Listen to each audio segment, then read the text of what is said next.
The train still hasn't left.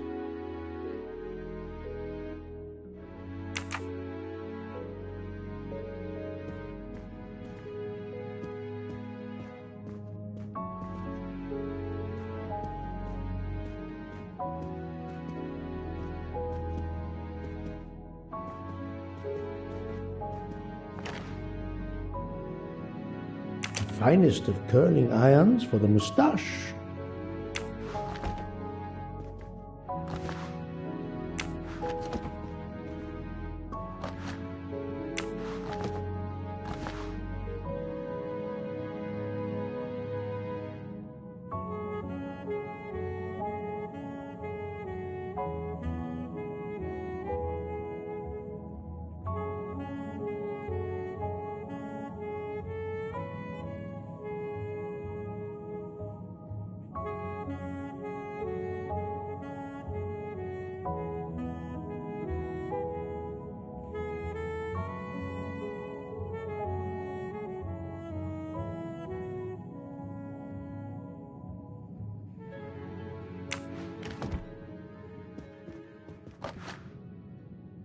Wax to preserve the perfect symmetry of the moustache.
Good morning, Monsieur Michel. Good morning, sir. Please enjoy our special breakfast in our restaurant.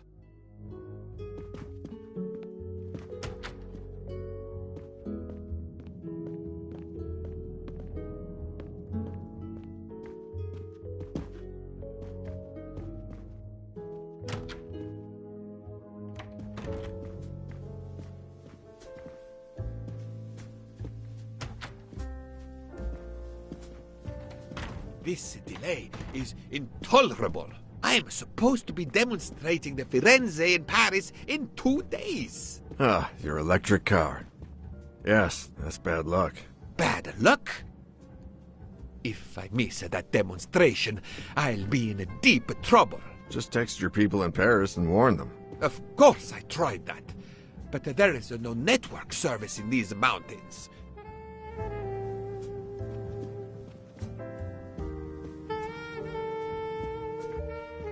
My daughter said it would be the easiest way in the world. Just sit on the train until I got to Paris. And now we may be here for days, and my boat sails the day after tomorrow. How am I going to catch it now? I can't even send an email to cancel it. I'm just too mad to talk about it. My colleagues were to meet me in Paris. They will wonder what has happened to me. I can get no words to them. What will they think? We have refugees to help.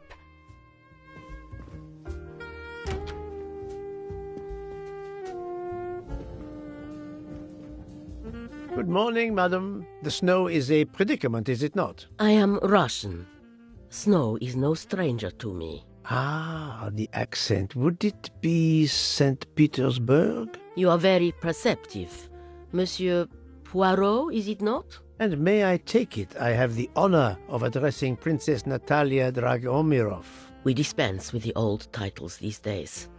My husband, all of my past, was taken from me by these Stalinists. When they were gone, I became director of the St. Petersburg Museum of Antiquities to restore and preserve what I can of my country's history. Still, the delay must be vexing. If I must be late for my appointments, then they will wait. I know that I would certainly wait, madame. It has been my extreme pleasure to make your acquaintance, madame. Au revoir, Monsieur Poirot.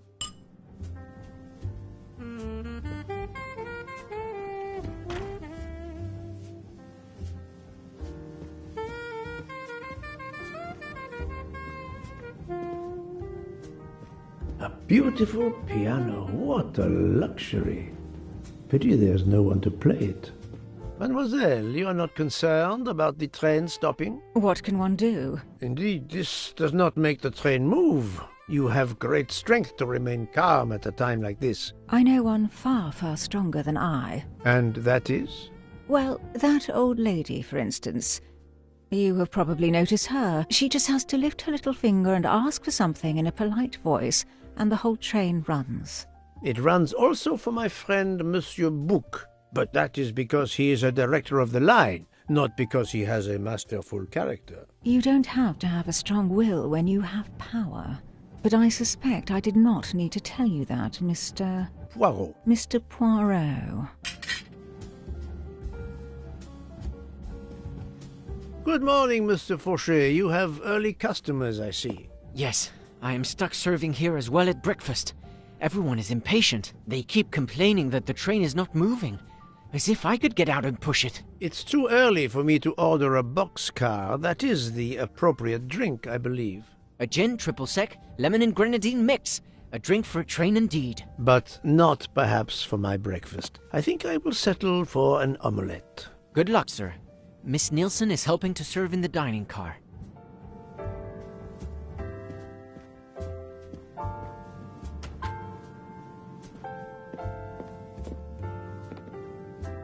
The Orient Express bar is certainly well stocked.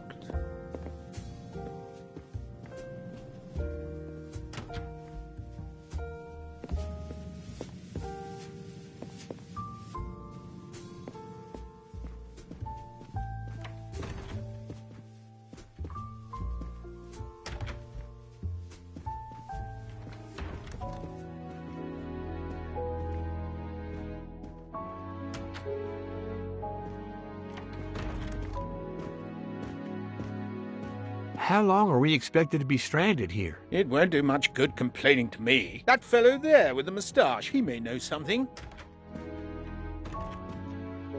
Excusez-moi, sir. Yes? Monsieur Bouc asks for you to join him in compartment 203. Look here, Poirot. Can you tell us anything? I can tell you the snow, it will not move aside on its own. Of course, but you obviously have some influence with Bouc. I am going to see him now. I will ask him if he has any information.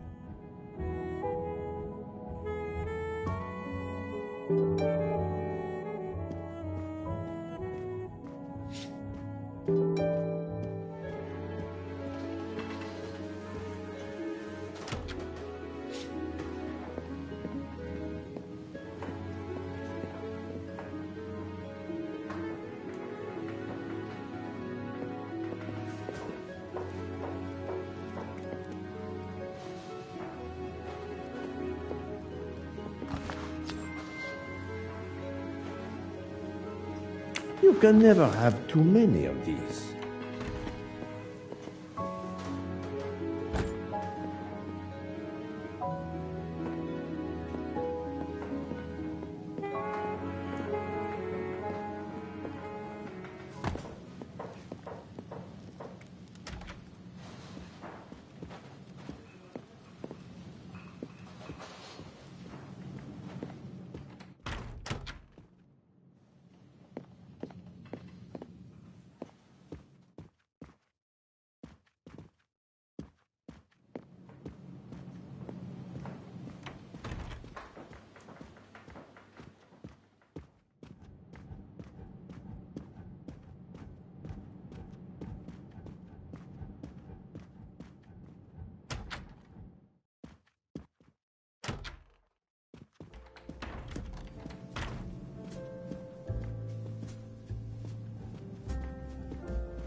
My good friend, come in.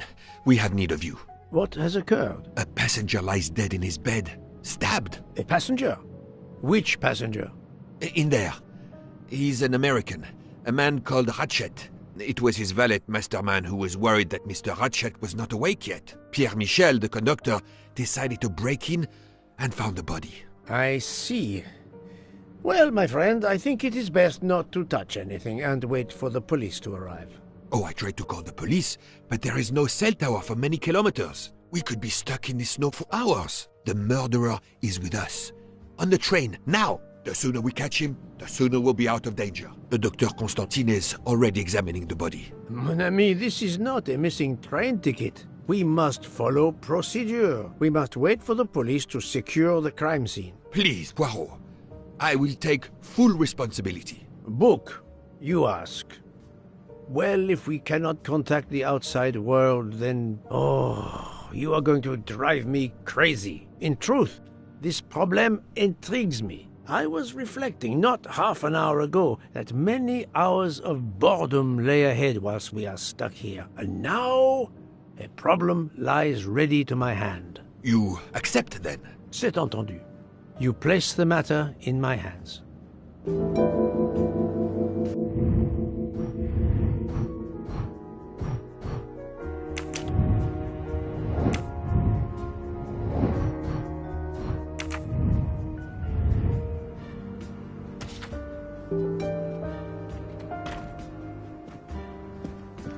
Mr. Poirot, I am Dr. Constantine.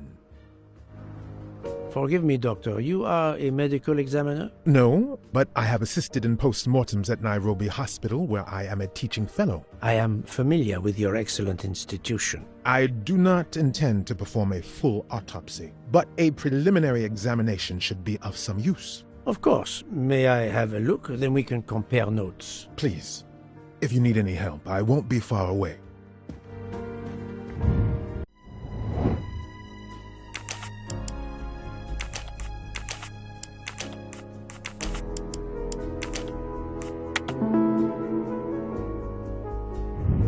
Et voilà.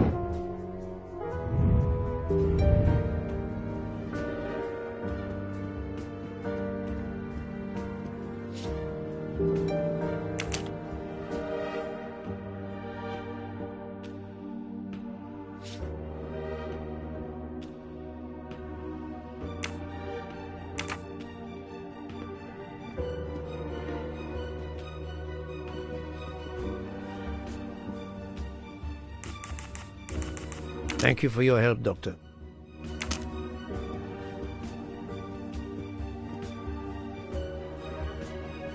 Where can the killer have gone? The chain lock is broken. Monsieur Michel told me that he broke the chain on the door to get into the room.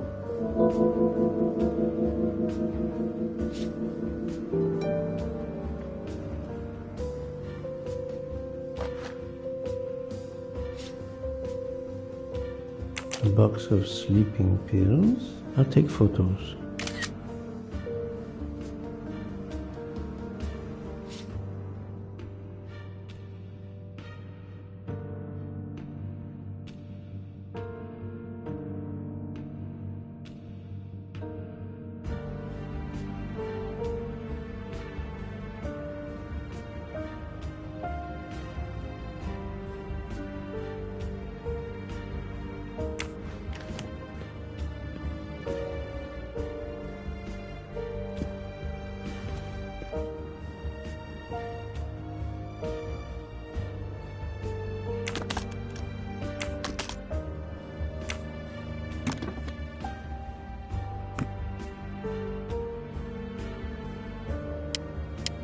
Expensive clothing, recently laundered.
Not very surprising. Not very...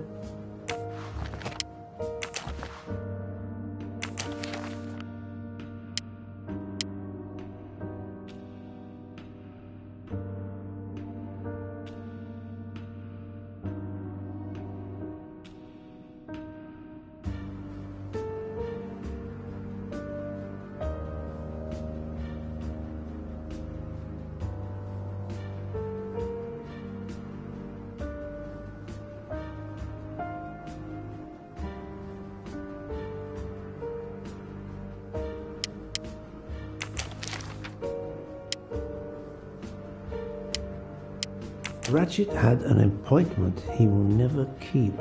I'll take photos.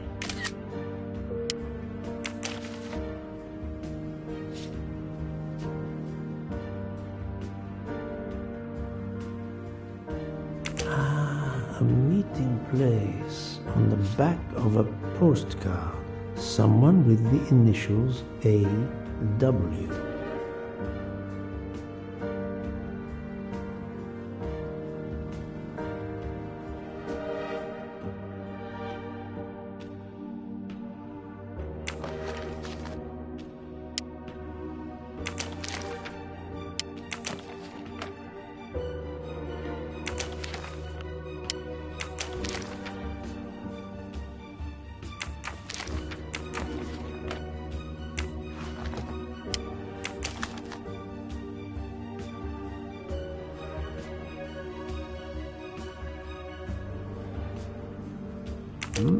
Unusual letter, this.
I'm sure I will find some interesting things inside.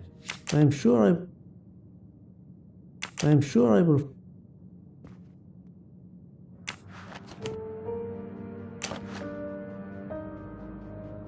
This phone was deliberately smashed. This phone was...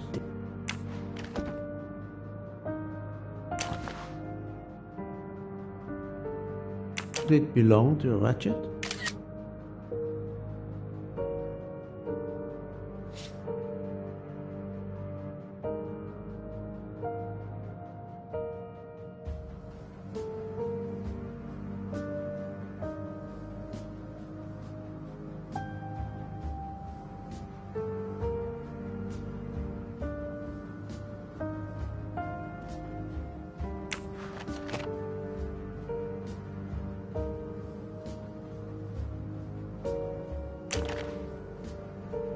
A handkerchief. There's a letter H embroidered on it.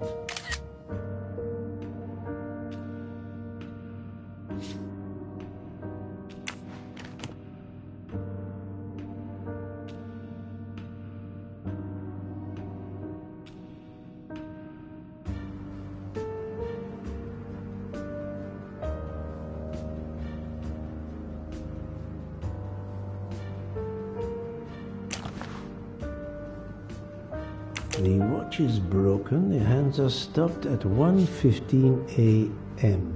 One would expect that to be the time when the attack occurred.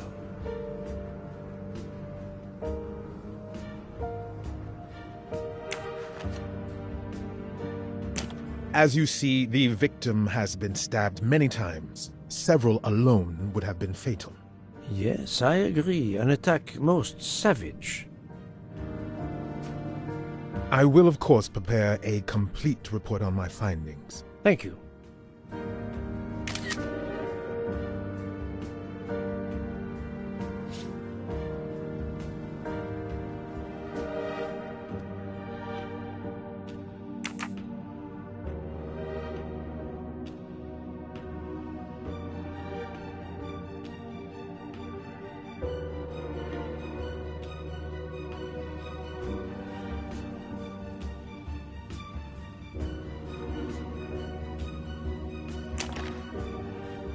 Last night, Monsieur Ratchet said he takes precautions. I see now what he meant. He knew he was in danger and wanted to be ready, yet it was no use to him. I will leave it here for the police.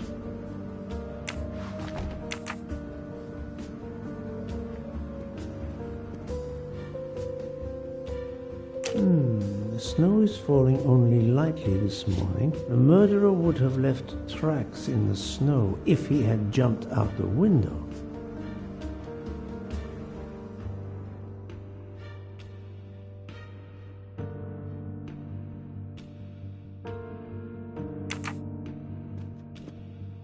I'm sorry, Doctor, but I must question you. Of course. I must be considered under suspicion like everyone else. May I know your movements last night? I share compartment 101 with Mr. Book. He would not stop talking about his beloved train. I listened to him for hours talking about his Orient Express. My friend Book will no doubt confirm this. Did you know the victim? Not at all. I noticed him last night at dinner, but I did not pay much attention.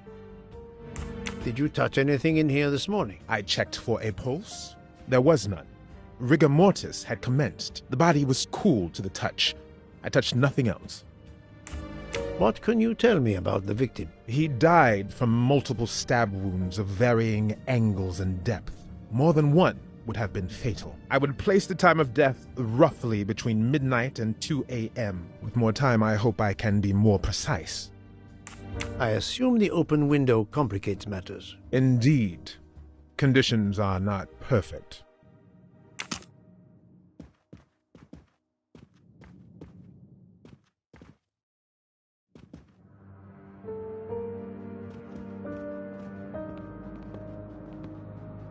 This door communicates with compartment 204. The latch is open on this side.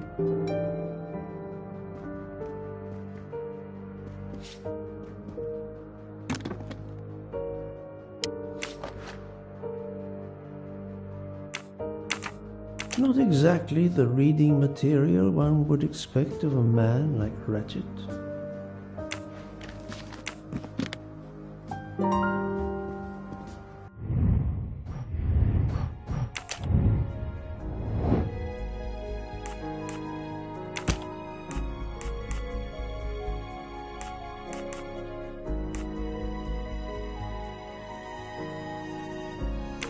I do not think that's the right answer.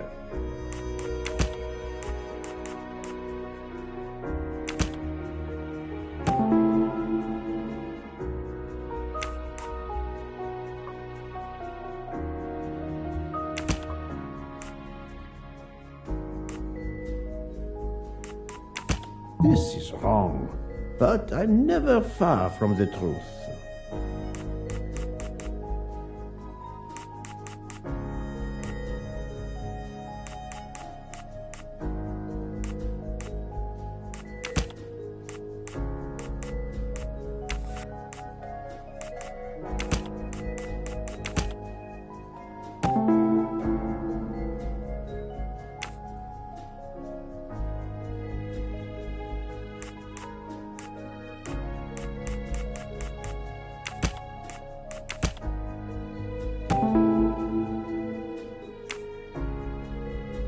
So, the murderer must have exited through Madame Hubbard's room.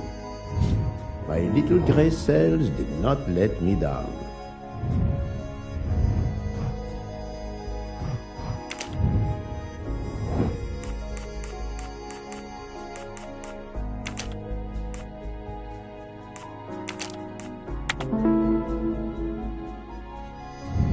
That's the right answer.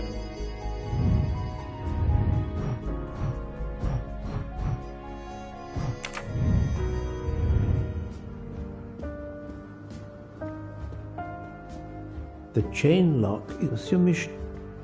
I shouldn't leave until I have finished inspecting the crime scene. I wonder what could be in this photo.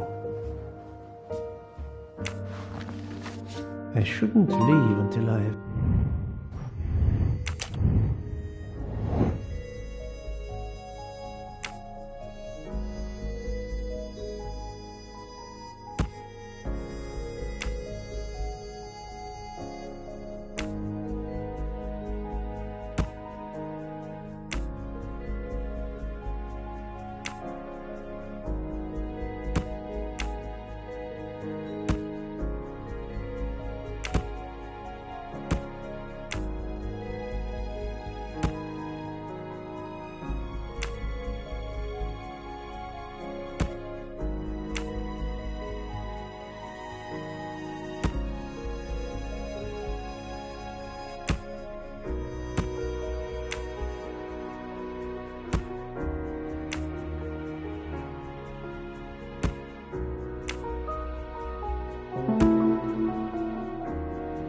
For Daisy. Interesting. Et voilà.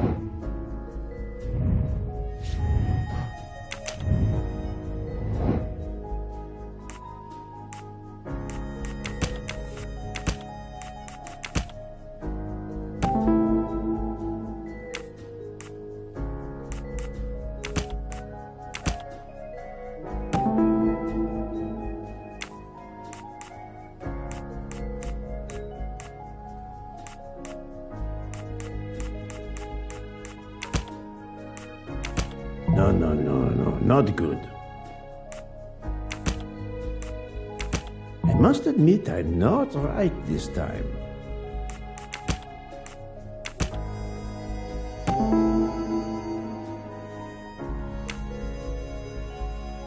I can't imagine Ratchet taking a sleeping pill if he feared for his life. That was easy.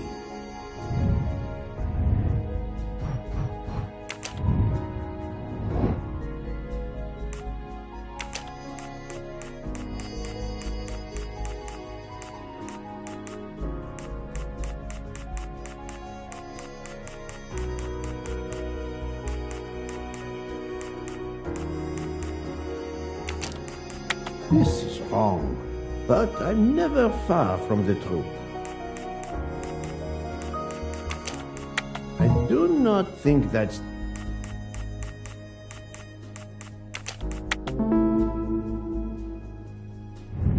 I'm right again. That happens to me a lot.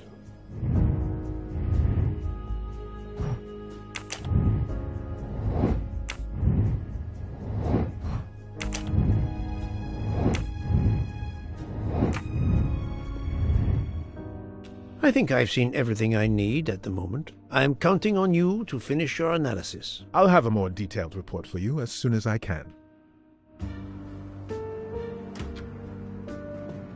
So, Poirot, did you find anything out?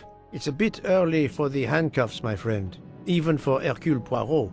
Do not worry, mon ami. I believe our culprit has no plans to strike again. Monsieur Ratchet was the target. Of that I am convinced.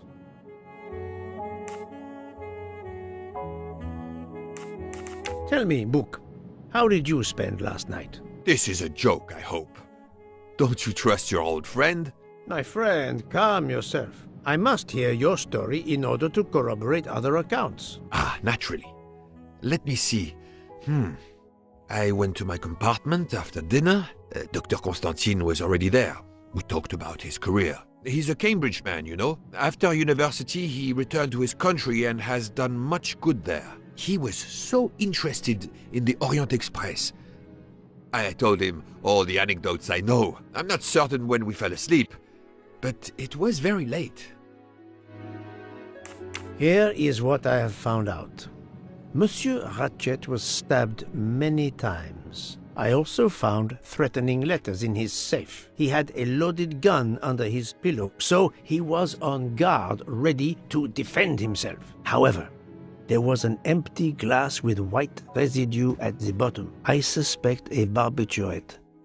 Perhaps he was forced to take it. In any case, I am certain he was unconscious, unable to defend himself. I also found several other items at the crime scene, possibly related to the murder.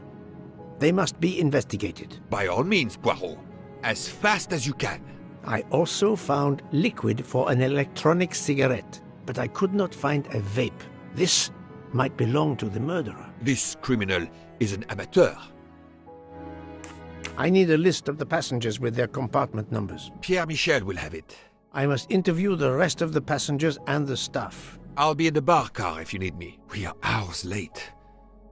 Soon I hope help will arrive.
Monsieur Edward Masterman, I believe.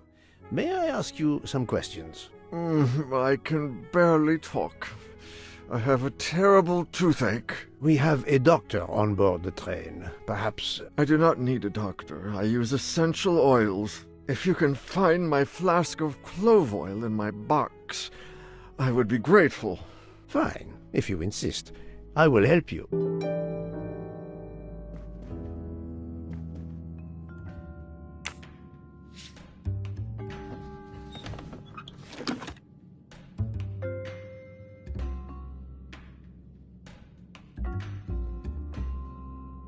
By the smell, I think that the jojoba oil spilled on the other bottles, leaving their labels illegible. I must find another way to find which one is Masterman's toothache remedy. The weighing scale is soaked in jojoba oil. It's unusable.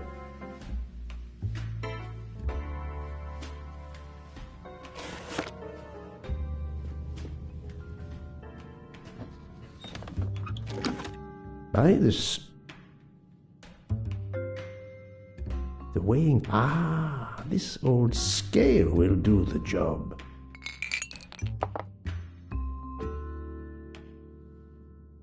To start, I must first arrange the vials from the lightest to the heaviest.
Now that I know the order, I think that I can easily guess which one is the clove oil.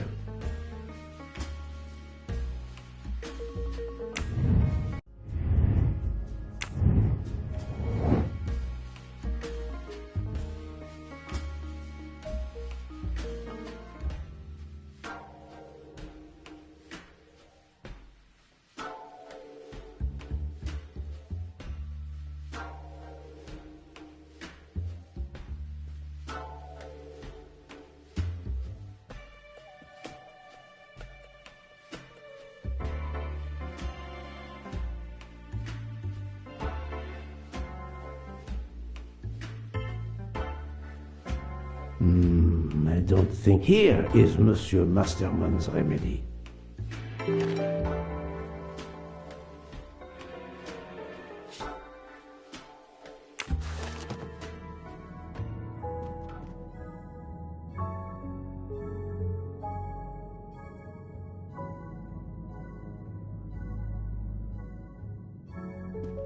Here is your remedy. I hope it will help.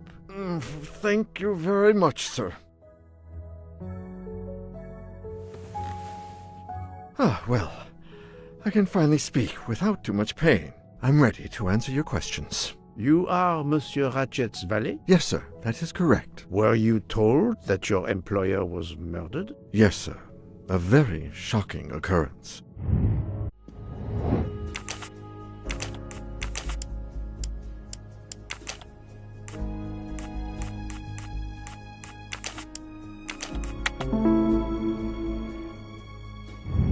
Et voilà.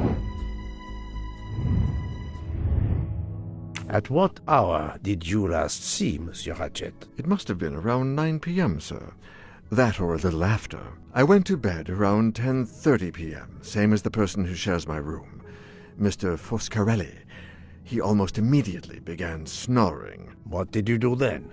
I read, sir, and I spent a while soothing my toothache with clove oil and listening to the snoring. Did you hear anything during the night? Yes, my roommate snoring. Are you a smoker? Yes, sir. I have a cigarette now and then to relax.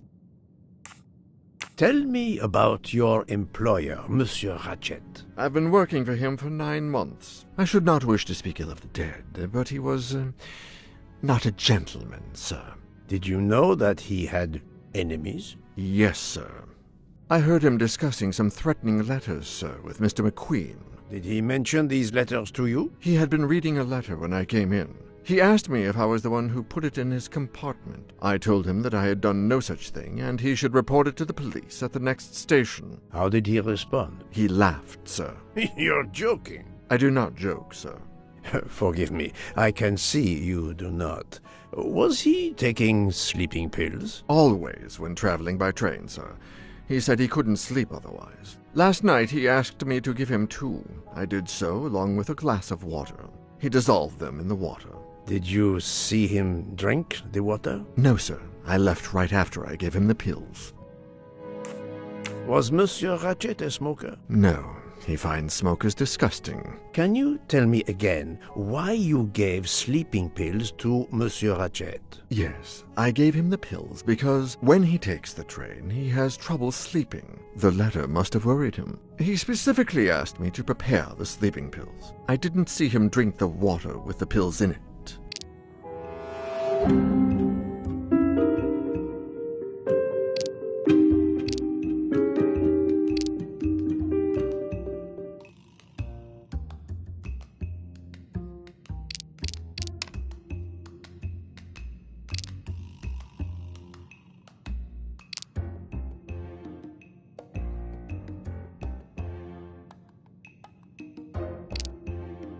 I have no way to prove he's lying.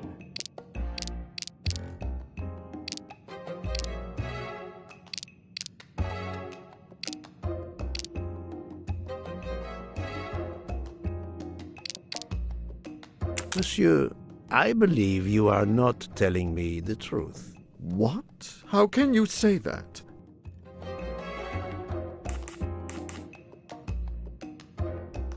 He received threatening letters. One, it seems, last night. Did you know he had a gun under his pillow? And even asked for my help to watch over him? I find it strange that he asked you for sleeping pills when he was afraid for his life and prepared to defend himself. I'm sure I don't know. Maybe to calm his nerves, maybe out of habit. It makes no sense. Wait, please. Isn't it possible that Mr. Ratchet asked me to prepare the pills, but didn't plan to drink them for some reason? It is possible. But I am a student of character, monsieur, and the Monsieur Ratchet you describe is not the man I met. If you'll excuse me, my toothache is getting worse again. I'm afraid this time you must prepare your own clove oil.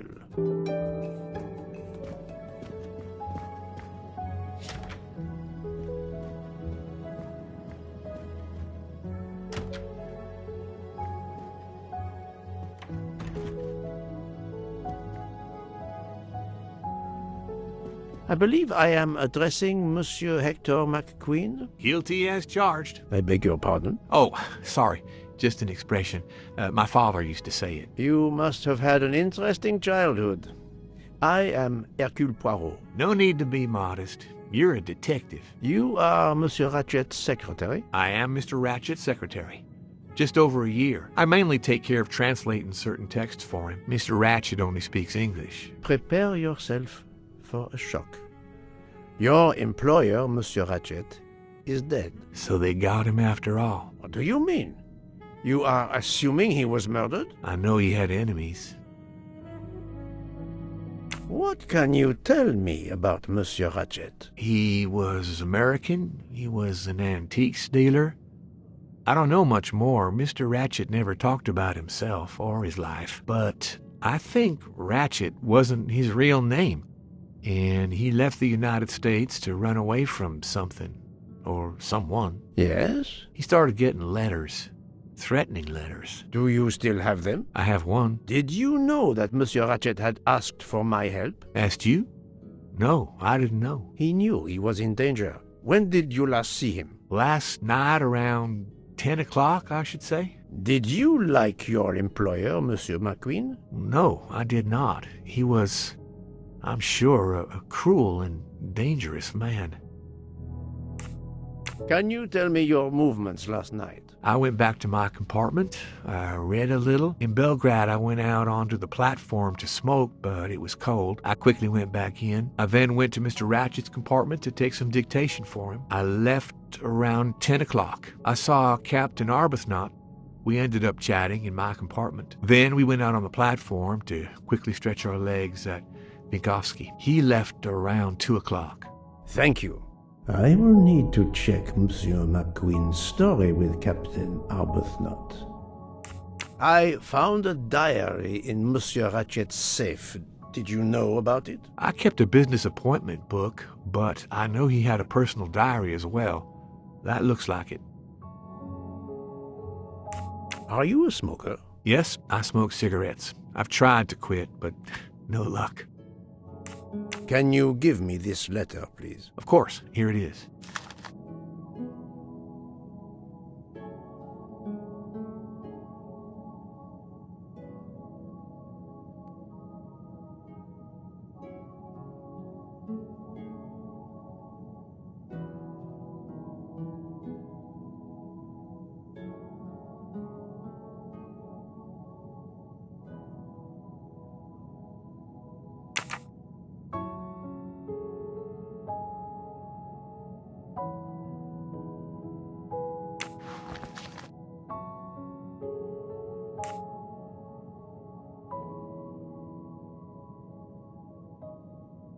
Was Monsieur Ratchet a smoker? No, he hated the smell of smoke.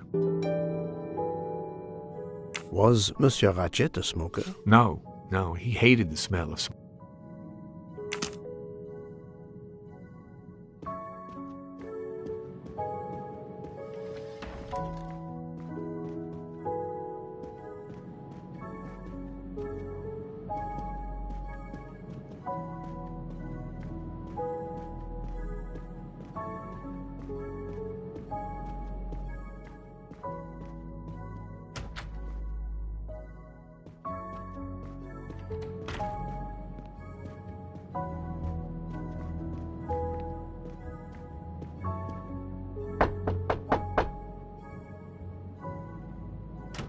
Good morning, madam. I am Hercule Poirot. Caroline Hubbard.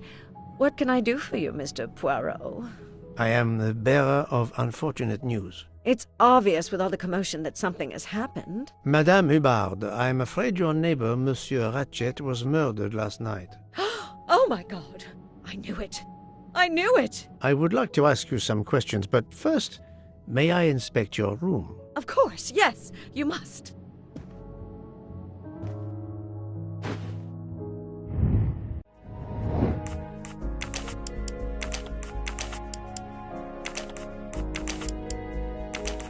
I must admit I'm not right.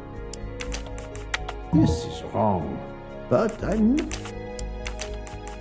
must admit I'm not right.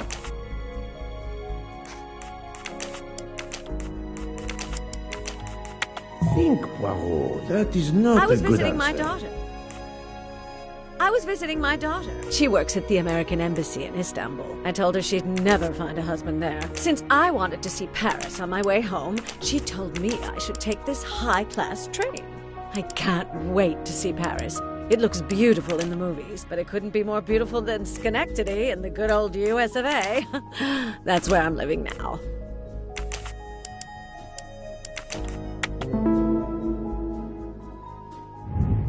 That was easy.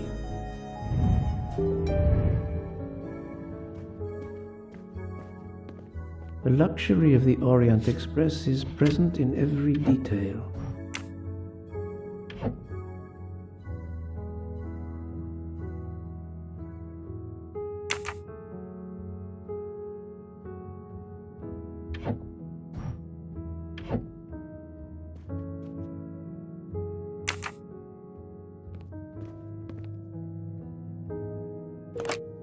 This door connects to Monsieur Ratchet's compartment. It was latched on this side.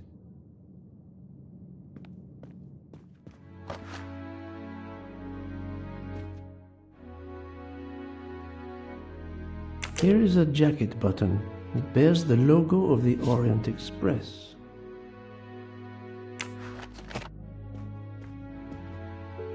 Madame, please tell me about last night. The murderer was right here in my compartment. I woke up. All in the dark it was. I was just so scared I couldn't scream. I pressed the call button. I pressed and pressed. I heard footsteps running in the corridor, then a knock on my door. "Come in," I screamed. And I switched on the lights at the same time. And would you believe it? There wasn't a soul there. You think he went back into the other compartment? How do I know where he went? I had my eyes shut tight. The conductor came in. I told the man what had happened, and he didn't seem to believe me. I asked him to search the room, but he found nothing. I told the conductor to look at the door between the compartments, and sure enough, it wasn't bolted. Well, I soon saw to that. I told him to bolt it, then and there. How is it you didn't bolt the door between the two compartments? But I had. Well, as a matter of fact, I asked that Swedish lady, Olsen, Greta, if it was bolted, and she said it was. How was it you could not see for yourself? I was already in bed, and my toiletry bag was hanging on the hook of the door. I couldn't see the latch from where I was. What time was it when you asked her to do this for you? Oh, it must have been around 10:30 or 10:45 p.m. She'd come along to see if I had an aspirin. But instead of opening my door, she opened Mr. Ratchet's door by mistake. He said something quite rude, like, "Not a chance, lady, you're too old." It shocked her. She came in. I told her where to find the aspirin, and she got it out of my toiletry bag. Poor girl, she didn't have a good night. The same could be said for Monsieur Ratchet. It appears Mademoiselle Olsen may be the last person to see Ratchet alive.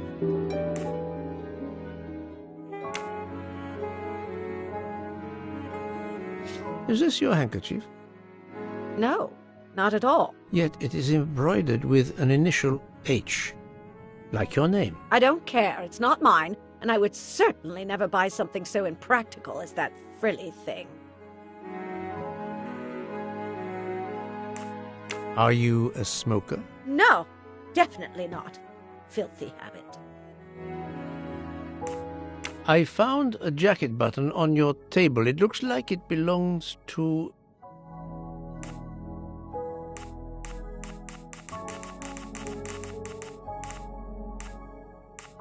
a train employee. The button bears the logo of the Orient Express. Well, of course the conductor came in last night, but he didn't go near that table. Still, it's a safe bet that it belongs to the conductor. I'll check his jacket later, to be sure. I have not finished inspecting your room. If you don't mind...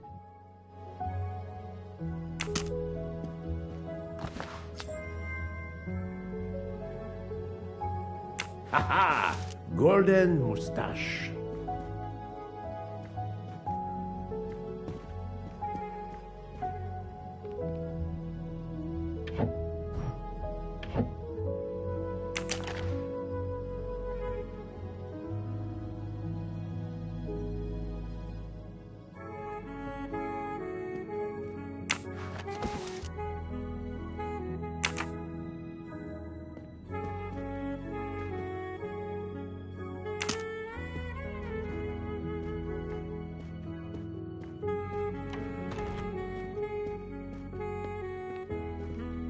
Monsieur Michel, I must ask you a few questions if you don't mind. I will do everything I can to help. First of all, tell me about yourself. Very well. My name, as you know, is Pierre Michel. I am from Calais. I've been with the company for over 15 years. Thank you.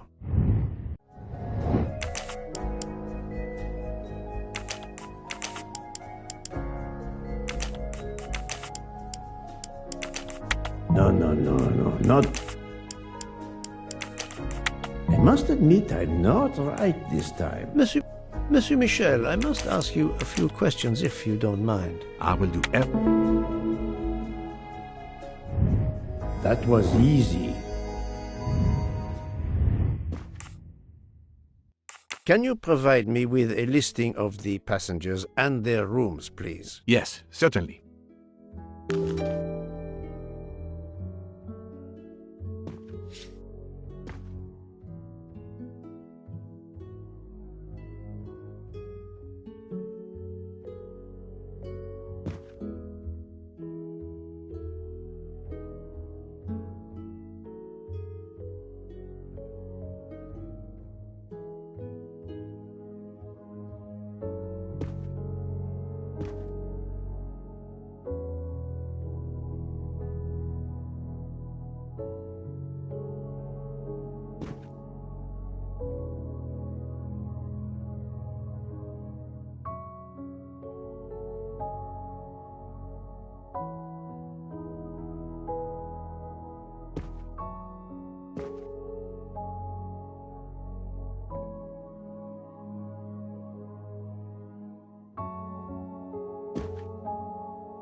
Are you a smoker?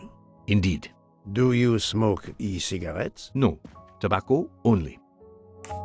I would like to reconstruct with your help the events of last night. Monsieur Ratchet retired to bed. When? Almost immediately after dinner, sir. Actually, before we left Belgrade. Did anybody go into his compartment after that? His valet, monsieur. Monsieur Masterman. And then his secretary, the young American gentleman. Monsieur McQueen. And that is the last time you saw or heard of him? No, monsieur. You forget that Monsieur Ratchet rang his bell around 12:40 a.m., soon after we had stopped.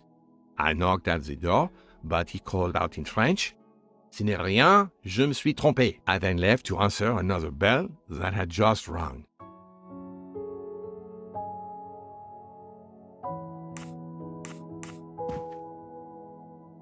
Where were you at 1:15 a.m.? I was sitting on my little seat at the end of the car, facing up the corridor. Are you sure? I left a little after 1 a.m. to speak about the snow with my colleague Jean in the bar car. I came back later. There was a call.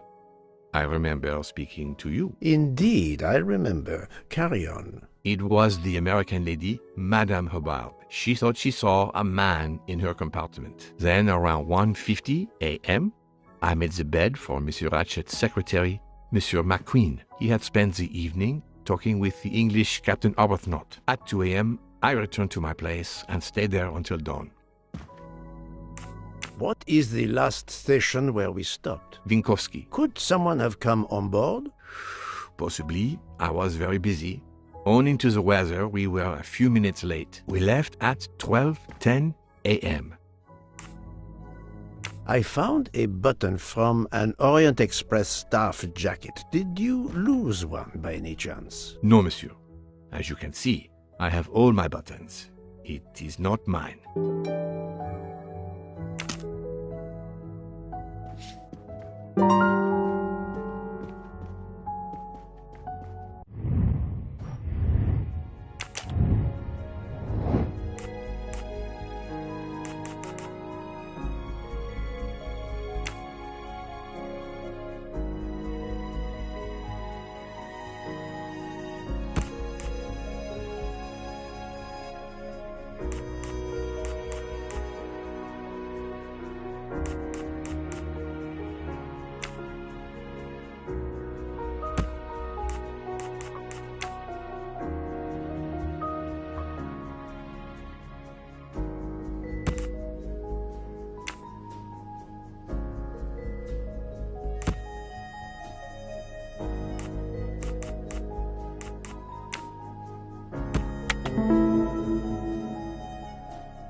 That's the right answer.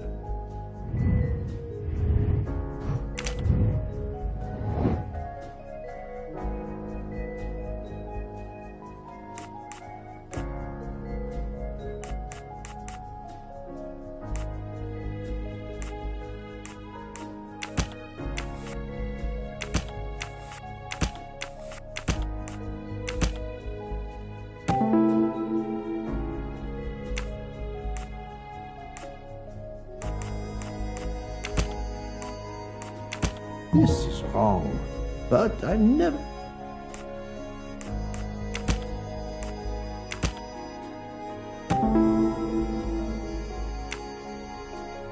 The murderer may have impersonated Ratchet by calling Monsieur Michel to make it seem that Ratchet was still alive at 12:37 a.m. Et voilà.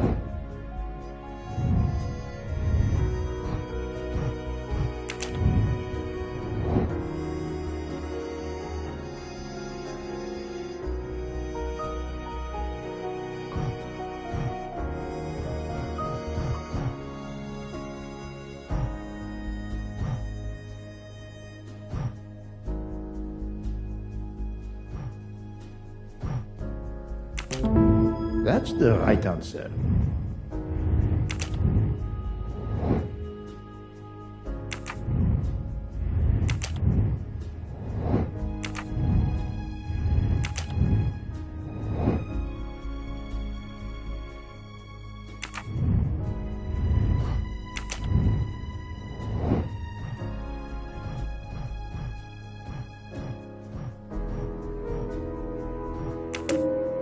This is the most likely answer.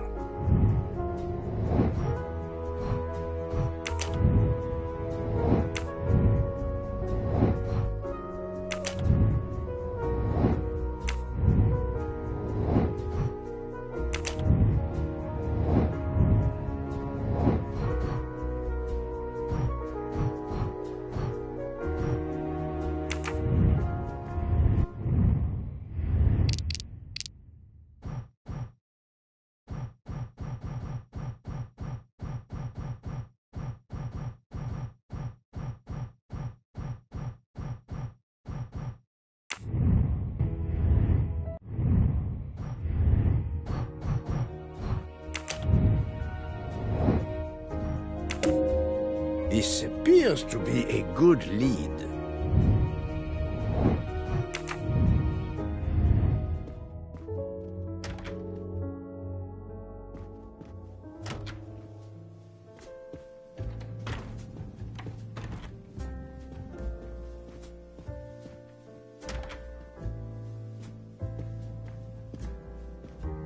So, Poirot, I hope you are progressing in your investigation. I have not finished yet, but it is progressing, yes.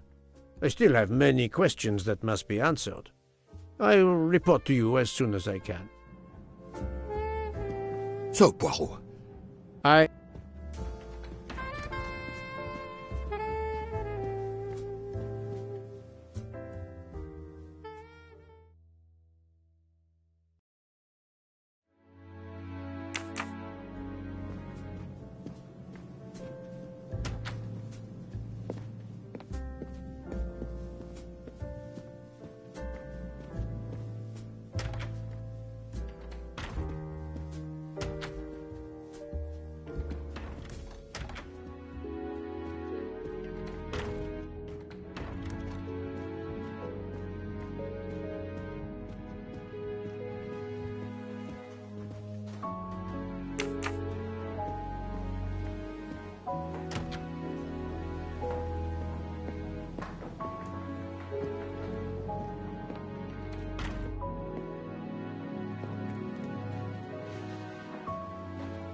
The train is completely trapped because of the avalanche.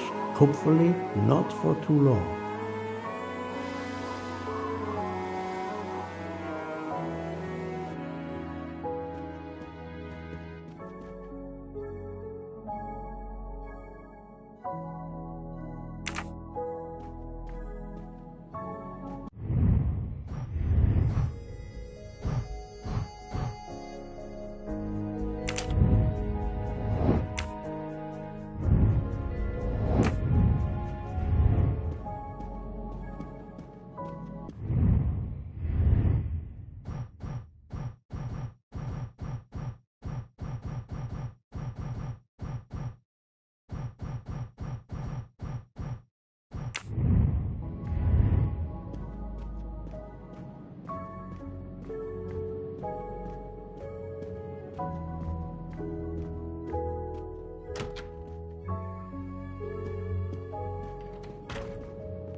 I'm sorry. There's nothing I can add to what I've already told you.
Let's see if Mrs. Hubbard was telling the truth about the latch of the connecting door.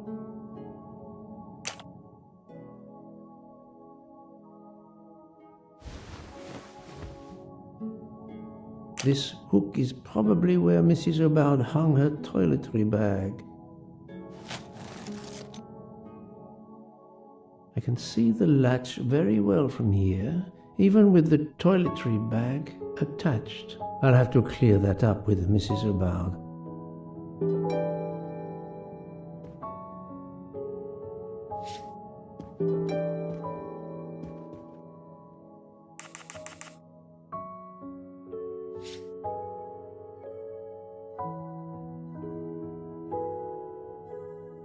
Mrs. Hubbard, you told me that the door connecting the two compartments was closed, correct? Yes, it was, as I told you. I was already in bed and my toiletry bag was hanging on the hook of the door. I couldn't see the latch from where I was. That's why I asked Miss Olsen to check if it was closed.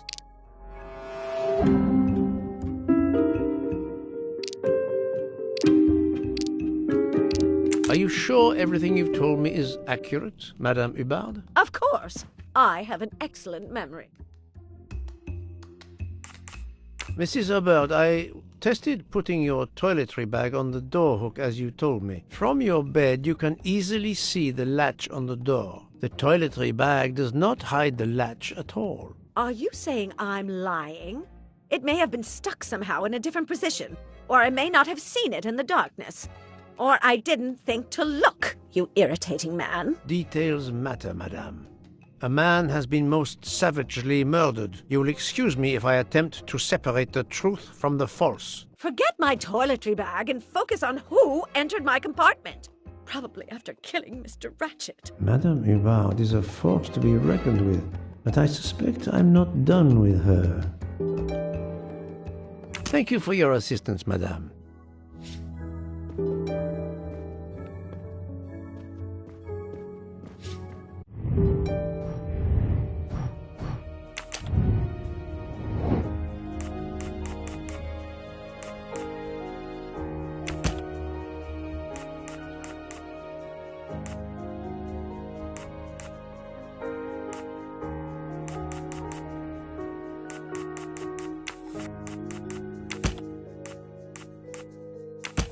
must admit I'm not right this time.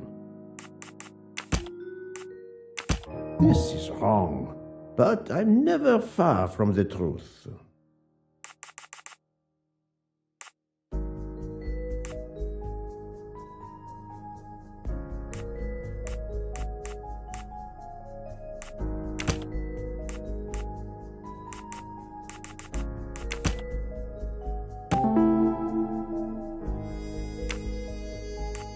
While Monsieur Michel was chatting with Monsieur Fauchet in the bar car between 1 a.m. and 2 a.m., the murderer could have escaped Ratchet's room without being seen.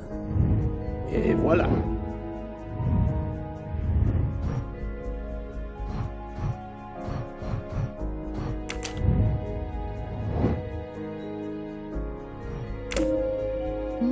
This direction looks promising.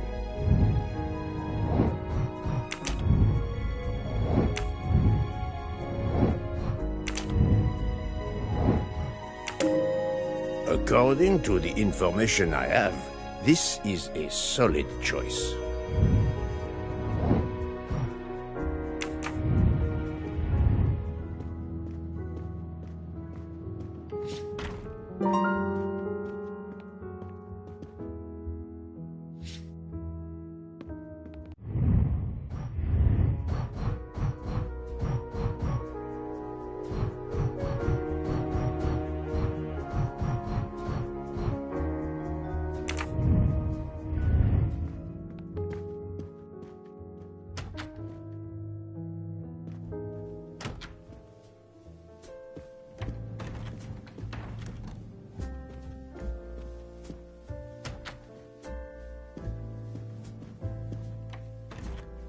So, my friend, have you found our killer? Not yet, but I will tell you what I have learned. Please. Our assassin could have gotten on the train at Vinkovsky disguised as a conductor, entered Ratchet's room and killed him. Then he walked out through Madame Hubbard's connecting door, where he lost a button from his jacket. He had to wait for Monsieur Michel to be absent. He waited too long. The train had left the station. He was trapped aboard. Indeed. He had opened the window to make it look that he'd escaped that way. However, if he waited until the train stopped again due to snow, his footprints would have been found. The murderer is still among us, on the train. There's a problem with the second-class toilets. What now? All morning passengers have been complaining that the door is locked, so I went to check. I knocked, but no one answered. I didn't think I should open it without speaking to you first. You did well, Monsieur Michel. Lead the way. I use my master key.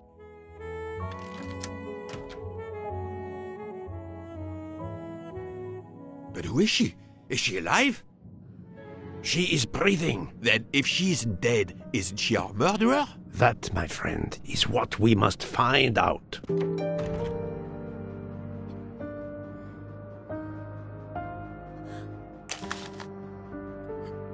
The ticket reads Joanna Locke, traveling in compartment 105.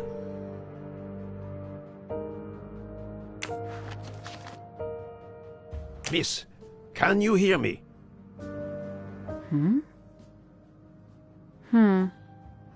She's breathing. Her pulse is strong. There is no sign of physical violence. This woman is sleeping very soundly. This woman is sound asleep. Given her location, I would say she has been drugged and deposited here. Well, at least it's not another murder on my train. The train is, of course, full. Monsieur, the list I gave you indicates that Hildegard Schmidt shares her compartment. I will want to talk to her later. For now, we will concentrate on this mysterious young lady. Let's return her to her more comfortable bed. Good idea. Pierre, locate this woman's room and fetch the doctor. Yes, sir. I will question her when she wakes up. Please, let me know what you learn. Mademoiselle Locke's compartment is 105. I suggest we return her to her more comfortable bed. Yes, hopefully she will awaken soon.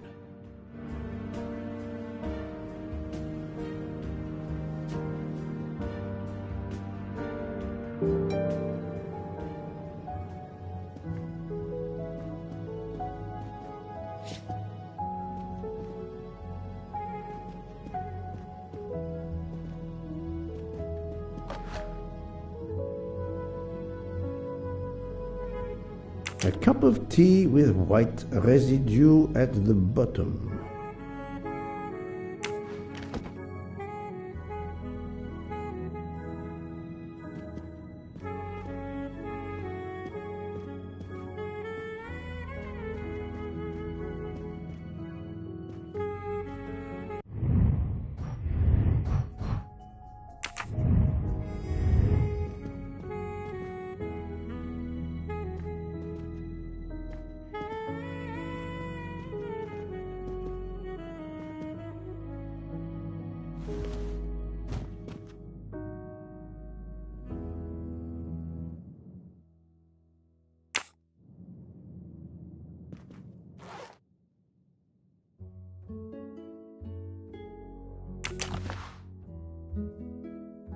A briefcase and a wagon-lit conductor's jacket, and a button is missing.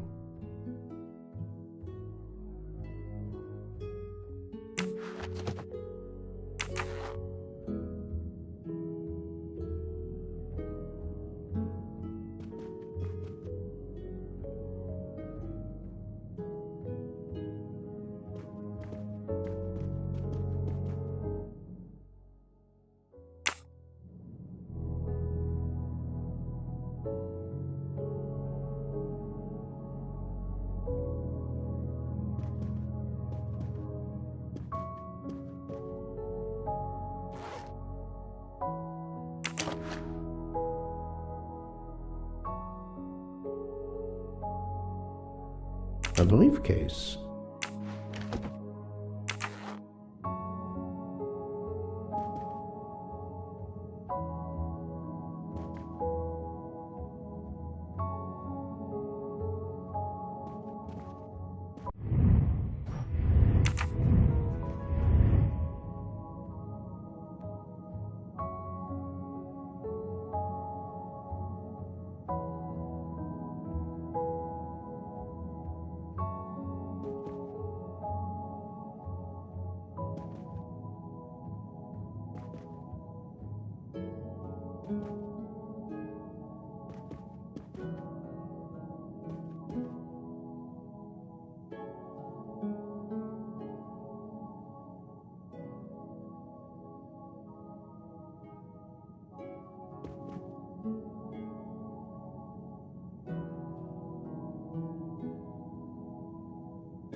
A briefcase.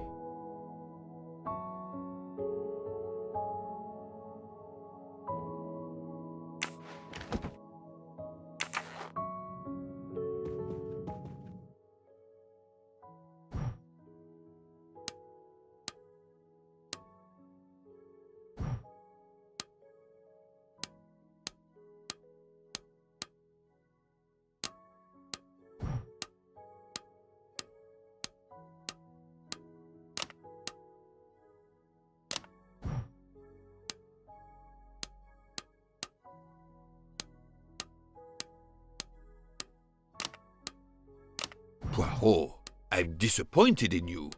I was certain you would have it by now. We really need to find the combination. Poirot, what if the briefcase is booby-trapped? Have you tried 1, 2, 3, 4? Have you tried 0000? If you need a break, I can ask Jean to make you some coffee. But of course you know what you're doing.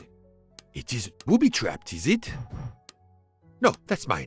I never remember my passwords, so I make them easy ones.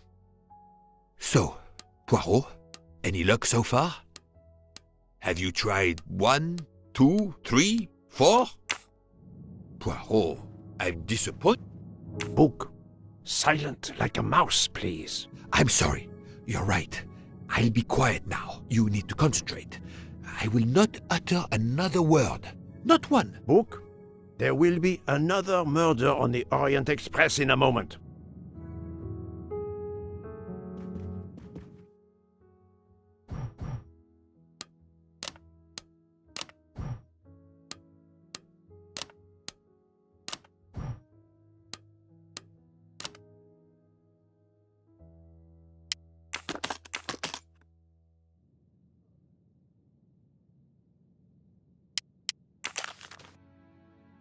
The stuffed animal is the same as in the photo found at the crime scene. What a coincidence. Mademoiselle Locke appears to have been investigating Monsieur Ratchet.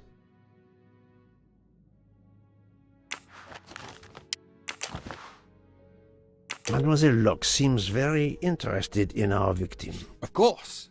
She has studied her target. Possibly.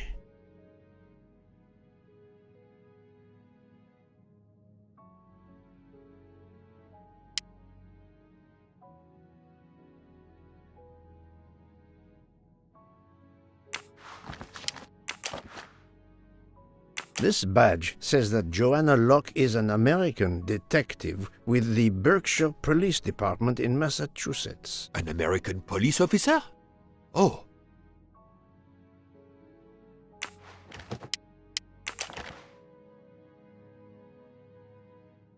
Her driver's license confirms her identity. She is American. These are fake IDs. It's certain. She has a gun. Come, Poirot. Criminals are often known to carry one. Ratchet was stabbed, not shot. But then why take it on the train? Look, she's waking up. Thanks to you, I would not be surprised if our murder victim were also waking up. What?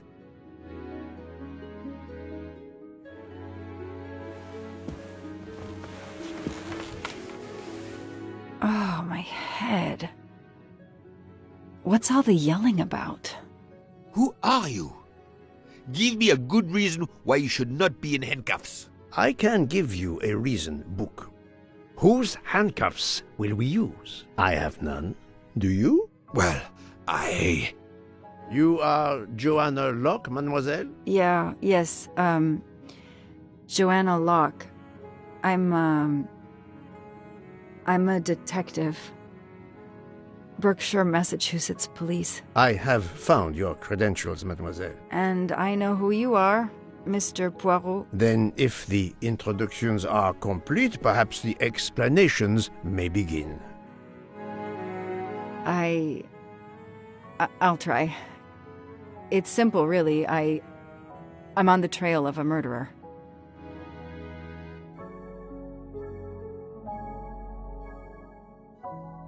I had just been promoted to detective after 5 years on patrol. It was my first time on a major case. It had been a month since Daisy Armstrong was kidnapped. The Armstrongs were desperate for some sign of hope. I was there only for paperwork, to fill in some blanks.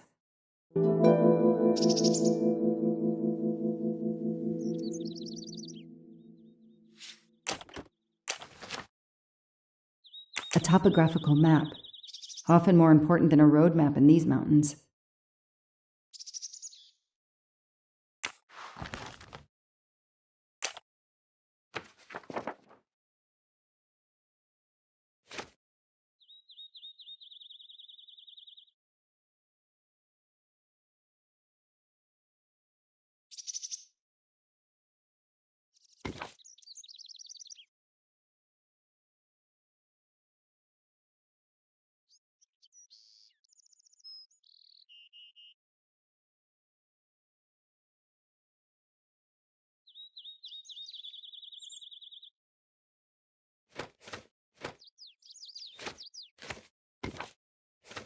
The investigation is now part of a pile of investigations, and my captain sent me here just to dot some I's and cross some T's.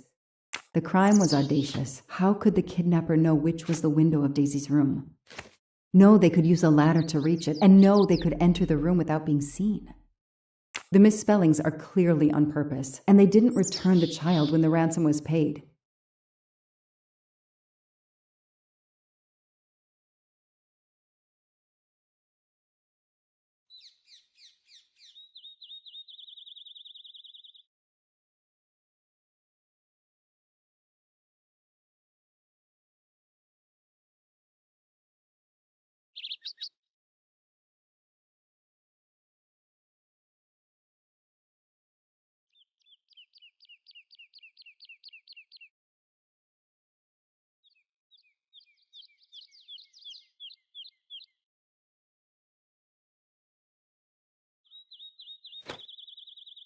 How could the child be taken with so many people in the house?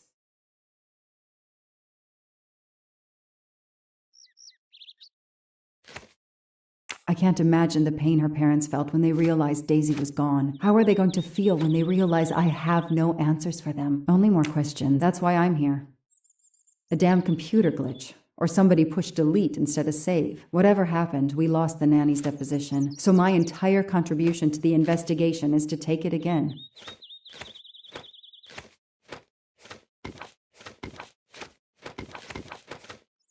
The phone record of the night of the kidnapping. The last call was for 911.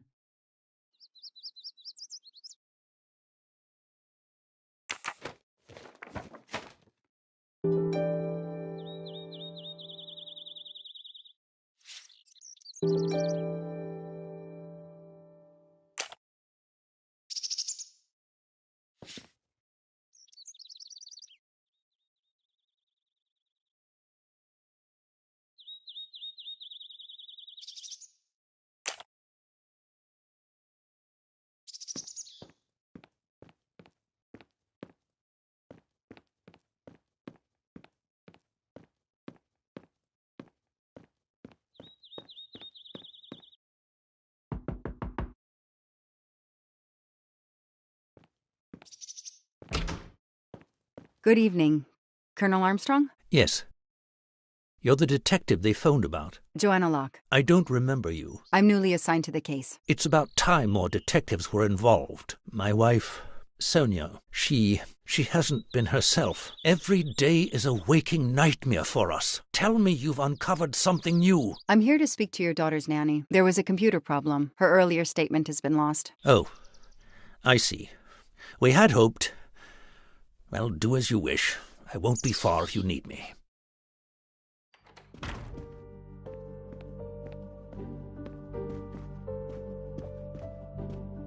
How are you doing? Are you holding up? You know, in the military, you're supposed to have the stiffest of upper lips. The Desert War taught me that soon enough. But this, it's difficult. Damned difficult. Harder on my good lady, of course. Do you know where I can find Miss Moreau? Her room is upstairs across the hall from Daisy's. She seldom leaves it.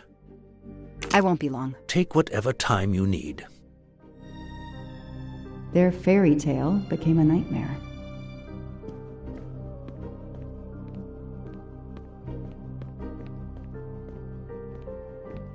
Sympathy and support for the Armstrong family during this difficult time. Thoughtful, but never enough. What a dear child.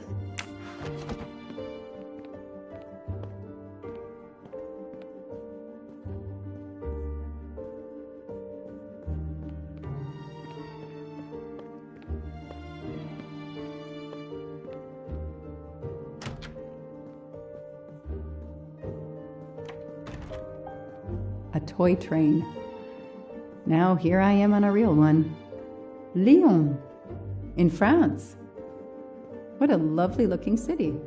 Hello, are you Suzanne Moreau, Daisy's nanny? Yes. I'm Joanna Locke, a detective working on Daisy's case. Is there any news? I'm afraid not. How can I help you? I'm really sorry. I'm afraid I have to take your statement again concerning the evening of Daisy's disappearance. There was a computer problem. Your statement was accidentally deleted. Of course. I want to help any way I can. Tell me about that night in your own words. The Armstrongs had a party to raise money for a museum, I think. Mrs. Armstrong is on their board. I was in charge of Daisy. I stayed with the little one all evening, playing with her and reading books to her. She couldn't sleep with all the noise and the comings and goings. When did you notice Daisy was missing? I was only gone 5 minutes to phone my mother. She's in the hospital. When I returned, Daisy wasn't in her bed. I thought she might have gone to look at the party, but then I saw the ransom note on her pillow. I screamed and screamed. I couldn't stop. Did you notice anything unusual before that? I was with Daisy all evening. Finally, she fell asleep. I didn't see anyone else or notice anything in particular. Do you have any idea who did this? No! I can't see who could have done such a horrible thing. The Armstrongs are such good people. Like my own family. Thank you for giving me your statement again. I'll get back to you if I have any questions. I won't be far. Okay, I have Suzanne's statement, but her answers need some checking.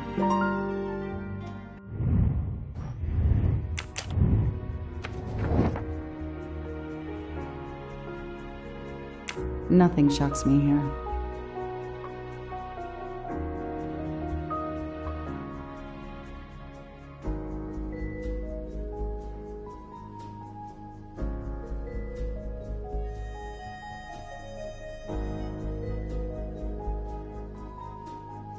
This information does not correspond to what Suzanne told me. Suzanne said she left Daisy alone for 5 minutes, but Mrs. Armstrong says she stayed with Daisy for a while and Suzanne did not return. That's it. No rookie mistake there.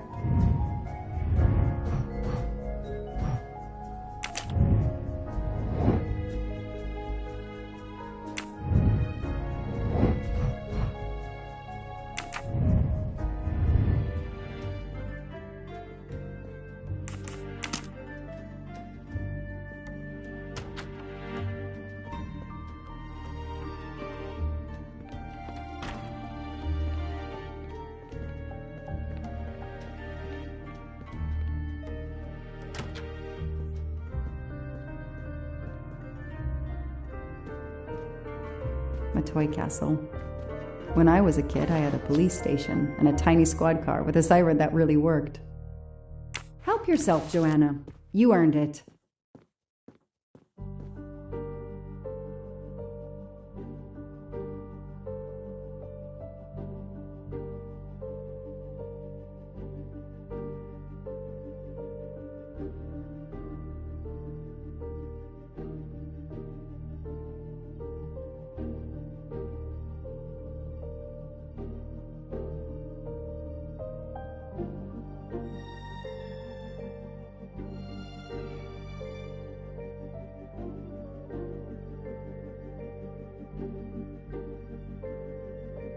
Mrs. Armstrong, my name is Joanna Locke. I'm a detective investigating the kidnapping of your daughter. May I talk to you?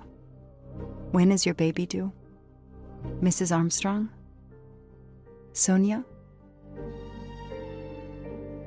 I don't want to talk. I just want to see my daughter again. That's all that matters.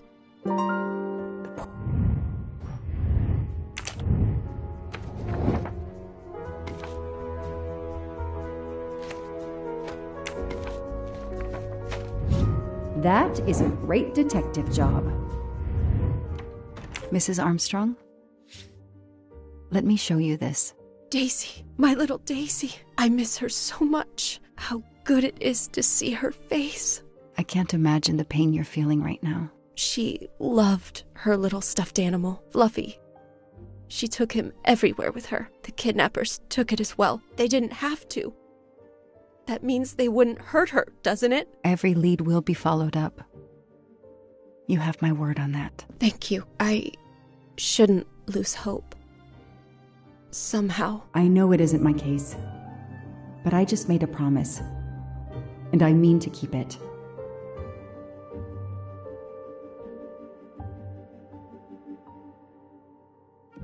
Do you know where I can find Miss Moreau? She's in her room. Last door on the left.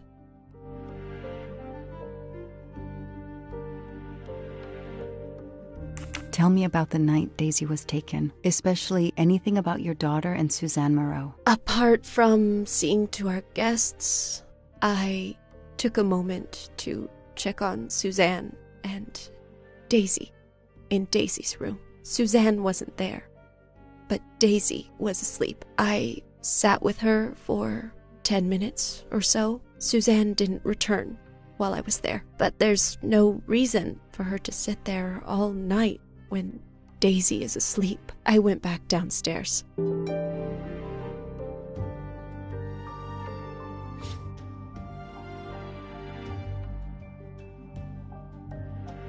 May I come back if I have more questions? Of course. Anything I can do. Okay, the stories Sonia and Suzanne tell don't match. I should recheck my file and track Suzanne's movements.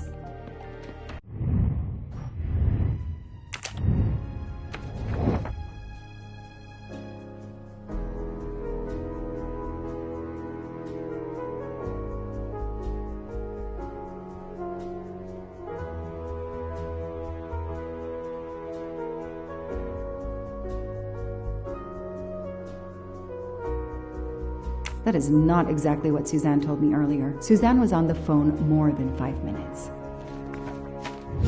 The detective gets it right.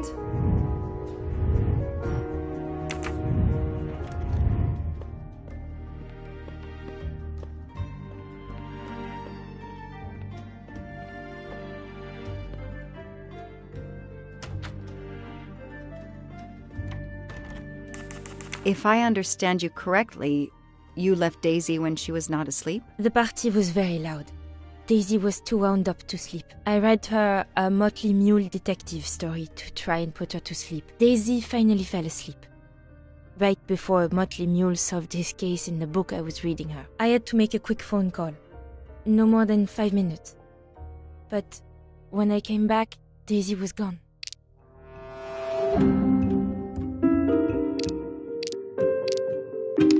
Are you sure you were only gone for 5 minutes? 5, 6, what does it matter?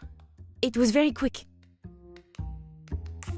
You say you were only away 5 or 6 minutes, but Mrs. Armstrong says she was alone there more like 10 minutes. And the phone record shows that you stayed on the call for more than 30 minutes, way longer than you said. My mother is extremely ill. It's difficult for me. I may have lost track of time. When I came back, Daisy had disappeared. It must have been a coincidence. You have to be precise, Suzanne. A little girl's life is at stake. Why are you doing this? I didn't do anything wrong. I would never hurt Daisy. I need to check Suzanne's story. I should see if the Armstrongs can confirm what Suzanne told me.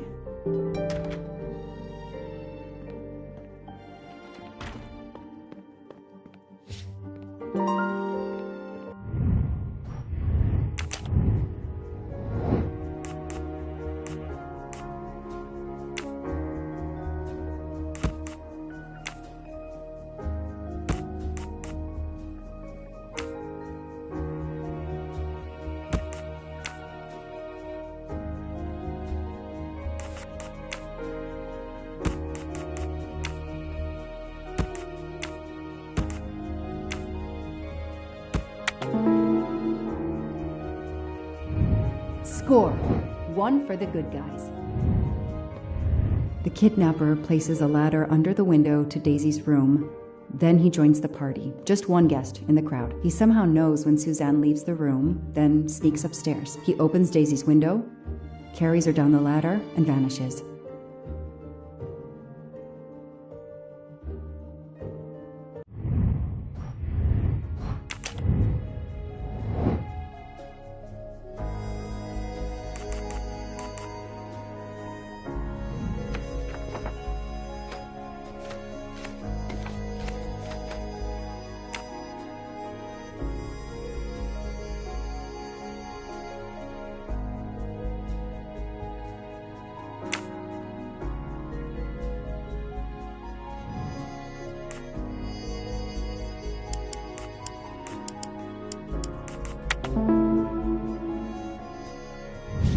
Hey, I'm a pretty good detective after all.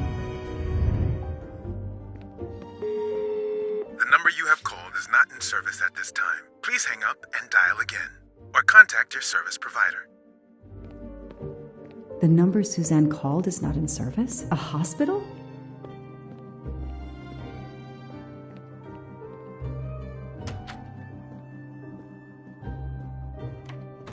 I should see if the Armstrongs can confirm what Suzanne told me.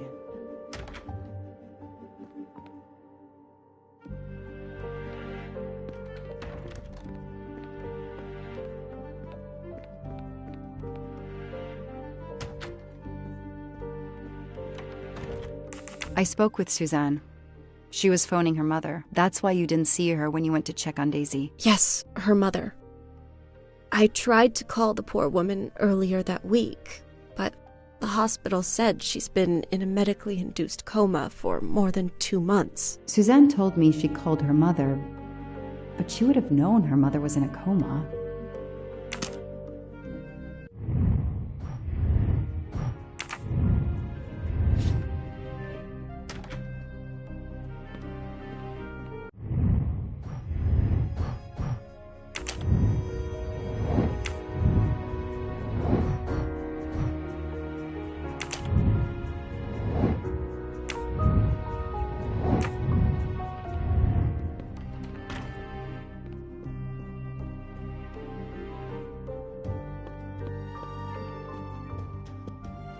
Did you see Miss Moreau during the party? I remember seeing her at some point, but otherwise no. I was too busy with my guests. Wear the smile, shake the proffered hand. Ms. Moreau told me she called her mother. Well, why not? I believe they are very close, and the poor woman is not well. She needs some experimental treatment that isn't available yet in France. I won't be long.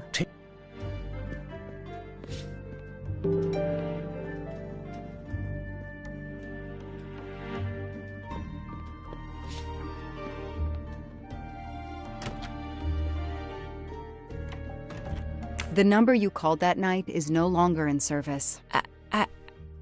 I don't understand. That's the number the hospital gave me to call my mother's room.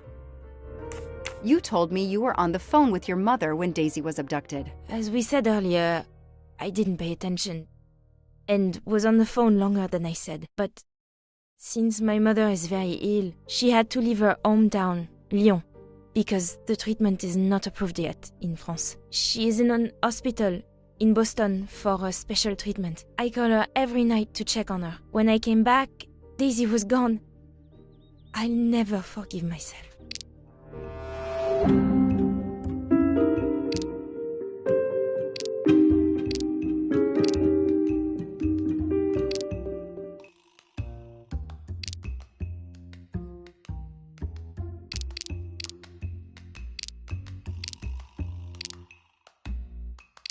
It says detective on your badge. Prove she's lying.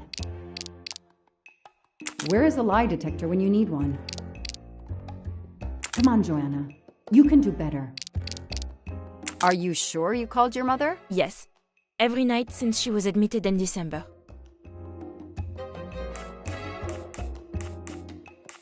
Suzanne, I think you really care for Daisy. If you do, then tell me the truth. You can't have been calling your mother while she's in a coma. My mom really is in a hospital in Boston. She really is in a coma. I wasn't calling her. I was on the phone with my boyfriend, Noah. Why lie about it? Why are you panicking? Because he's gone. I haven't heard from him since the night of the kidnapping. I'm afraid he's somehow connected to Daisy's disappearance. That he was just using me somehow. But I swear I talked to him. Yes, for more like 30 minutes that night. So he couldn't have kidnapped Daisy at the same time we were talking. But he could have kept you talking so someone else could take Daisy. Yes, you can see why I lied. Can't you? I was afraid you'd suspect me of having something to do with it. You can understand that, can't you? Suzanne, I want to believe you, but you've made it harder to find Daisy. Do you realize that? Oh my God. What have I done? What's most important is not what you've done, but what you do now. Go. I'll be back to talk to you. No more lies, Suzanne. For Daisy. No more lies. Noah. The name might lead us to that little girl. I am on this case now, whether my captain wants me to be or not.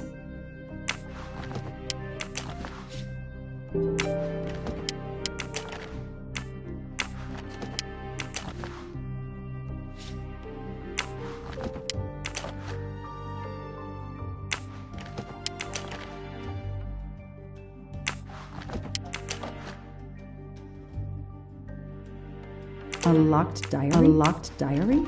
Let's see if I can shine some light.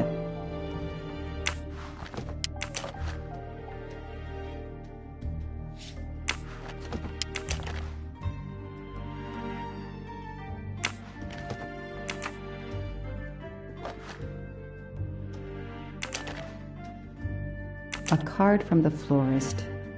It's signed N.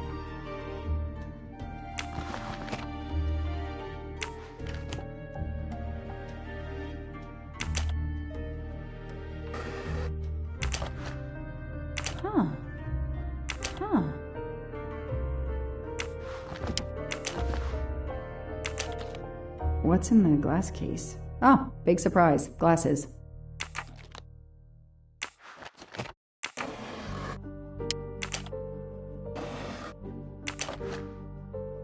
I expect Suzanne must have gone through a lot of tissues these past weeks.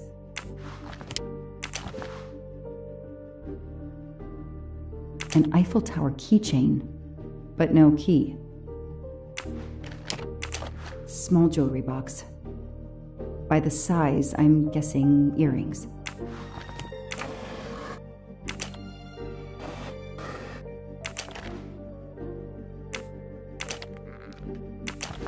Why put a key in a jewelry box?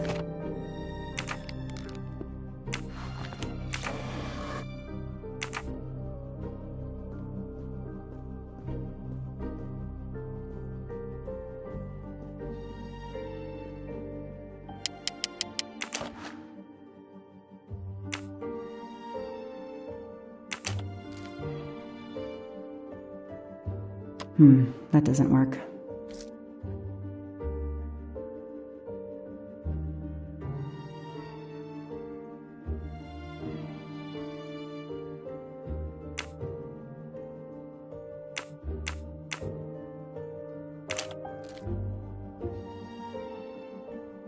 Okay, Suzanne. Let's see what you haven't told me.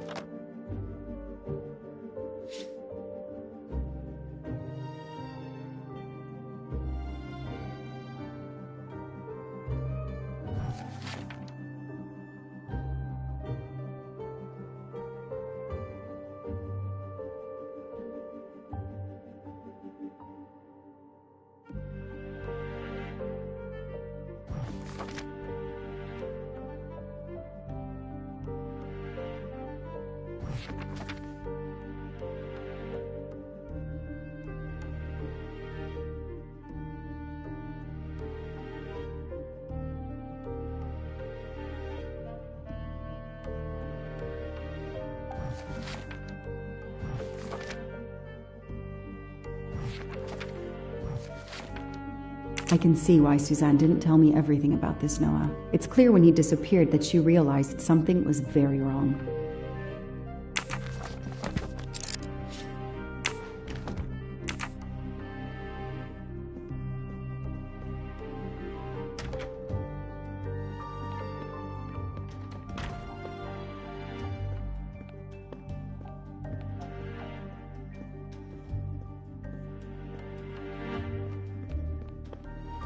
I imagine these flowers must have been beautiful. Who gave them to you? The gardener. They're getting pretty wilted, but I hate to throw them away. Tell me about your boyfriend. Have you been together long? My boyfriend? Why? He doesn't have anything to do with this. Please, Suzanne, the sooner you answer my question, the sooner we'll be done. His name is Noah Garrity. I met him at a Lunar New Year party in Great Barrington. He is a kind and caring person. Although, well, I miss him. He had to go away on business. He should be back.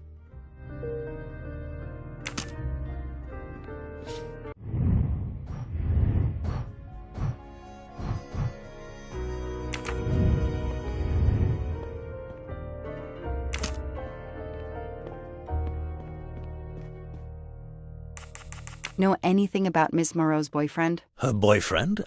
I know she went out with someone for a while there. More recently, I saw a man in a 4x4 who would pick her up on her nights off. He never got out of his car, just waited for her. She did seem to spend more time than usual on the phone these past few weeks, but she worked hard. We weren't going to begrudge her what free time she had. Since Daisy since the abduction.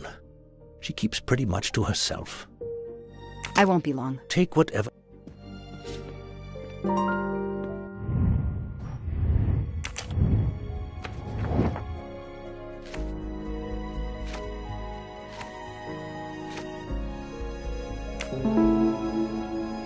These tire tracks could well be from Suzanne's boyfriend's 4x4. Score. 1 for the...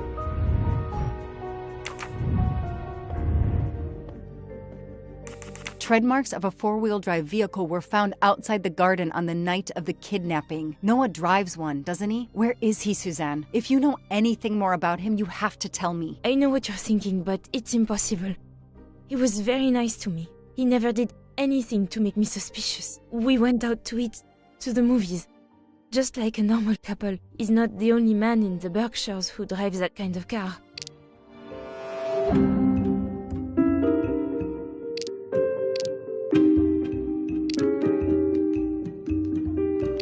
You really didn't notice anything strange about Noah until he vanished? He could get moody at times, as if he had a lot on his mind. In your diary, you say that Noah took you to a cabin in the mountains on Valentine's Day. You read my diary? I'm sorry, but we have to find Daisy. We both want that. So yes, I looked in your diary. You're right. He took me to a cabin in the woods. I waited for him in the car. He came out after a few minutes. He was very sweet and apologetic, but he never explained. We went back to the restaurant for dessert. Did you ever go back to the cabin with him? No, never. So what made Noah drive all the way to a cabin in the middle of nowhere? He left her in the car. Why was he there? This is important. I know it is. I can use Suzanne's directions to the cabin and compare them to the map of the area I have in my car.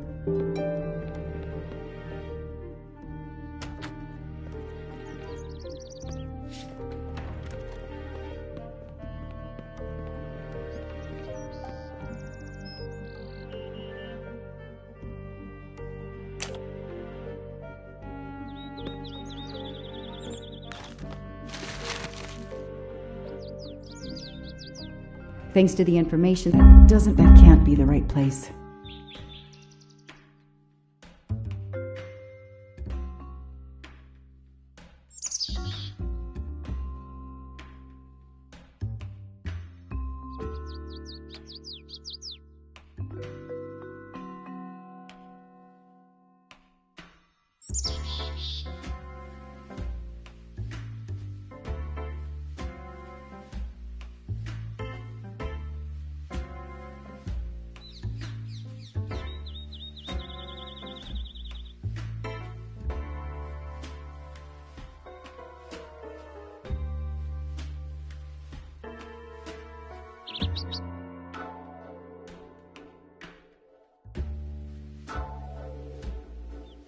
Probably not. It doesn't really match.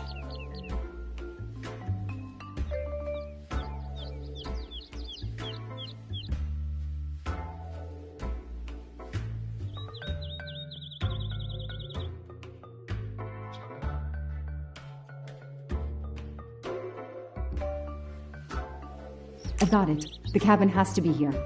I have to find that cabin. I hope I'm not too late.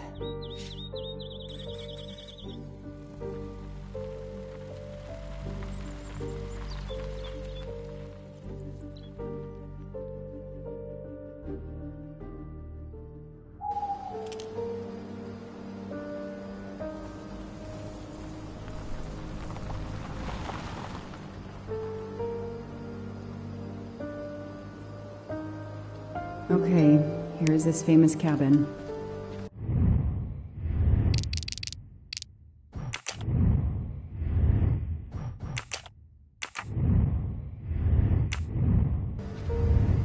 Let's investigate.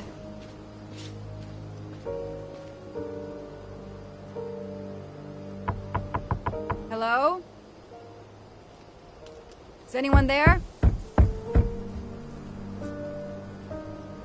Nobody. I can't just waltz in without a warrant. Hello? Nobody. I can't just waltz in without a warrant. Noah brought Suzanne to this dump on Valentine's Day? What a romantic.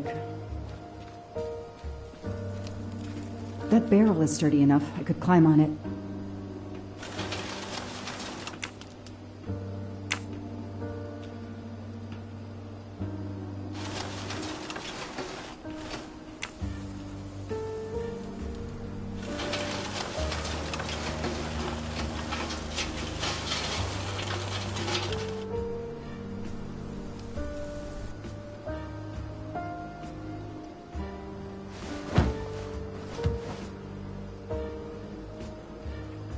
Ugh, an old hunting trophy, starting to molt. Empty wine bottles. Somebody has been here lately.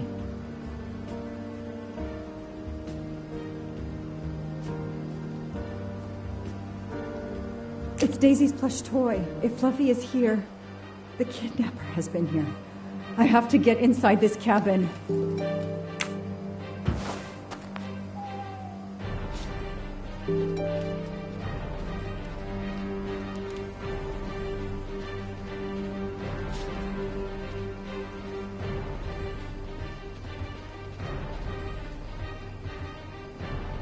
I'm not getting through this door by wishing it open. The broom isn't sturdy enough to force the door.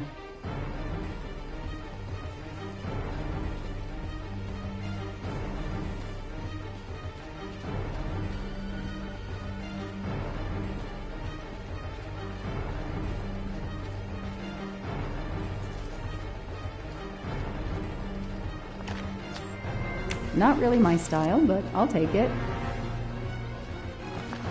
A maul for splitting wood. Perfect for attacking doors.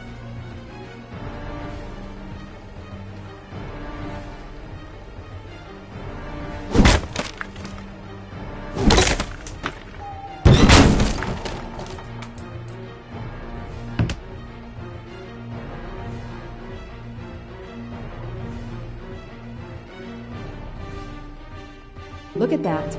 A broken door to investigate. No need for a warrant. Some boxes. Some people seem to have played here before. The stove is cold. A lot of tools. I guess somebody noticed the cabin was about to fall down.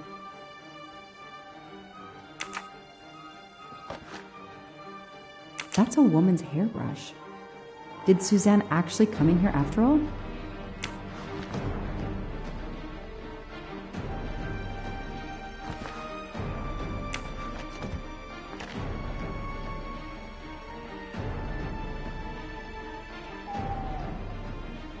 This bottle comes from the Blue Lagoon.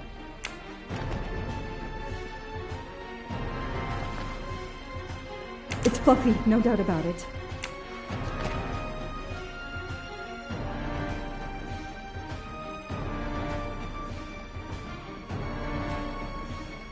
The floor is scratched and worn in this area.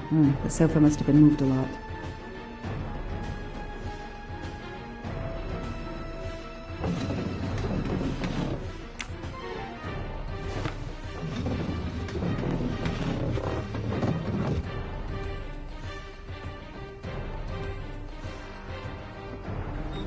Damn, it's booby-trapped. If I move, it could go off, and that countdown tells me it wants to go off anyway.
Since I'm telling this story to you, Mr. Poirot, you should be able to deduce I didn't blow myself up. Let's see if I can remember how I defused the bomb.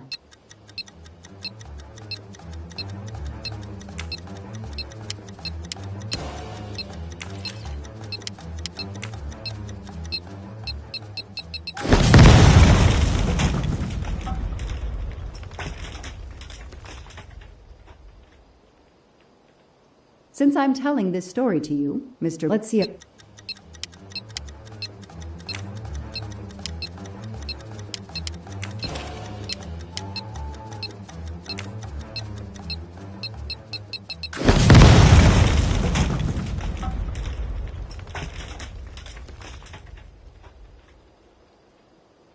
Since I'm telling this story to you, Mr. Poirot, you should be able to deduce I didn't blow myself up. Let's see if I can remember how I defused the bomb.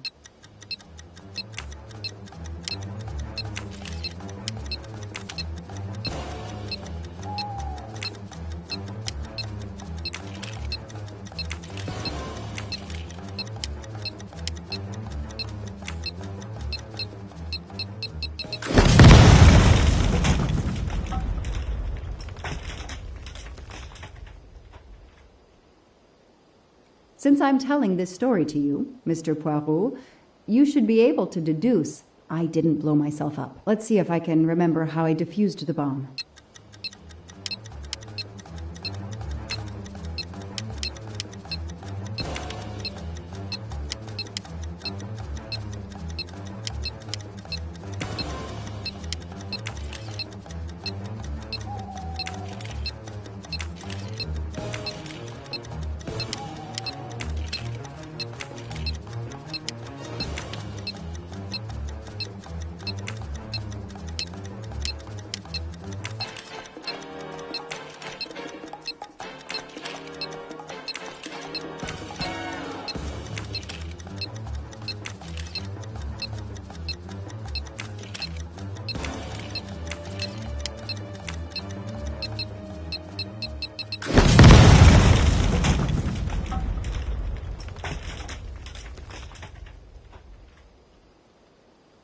Since I'm telling this story to you, Mr. Poirot, you should be able to deduce I didn't blow myself up. Let's see if I can remember how I defused the bomb.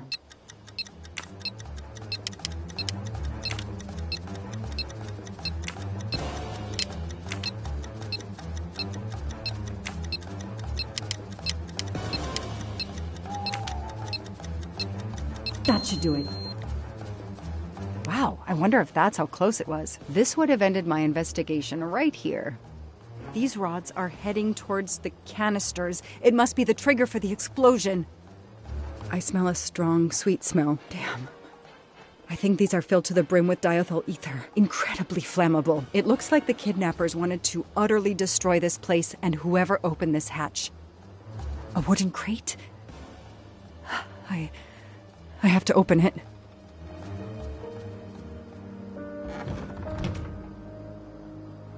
Oh no. Daisy. No. I called in my discovery of the body. Then there was nothing I could do except protect the site for forensics.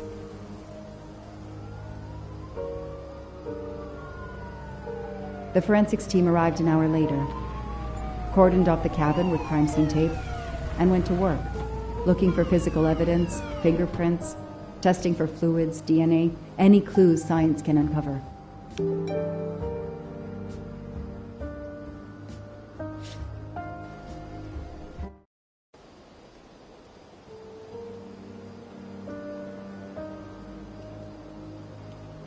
They removed Daisy's body. The autopsy would take place in the morning. But I had one more stop to make.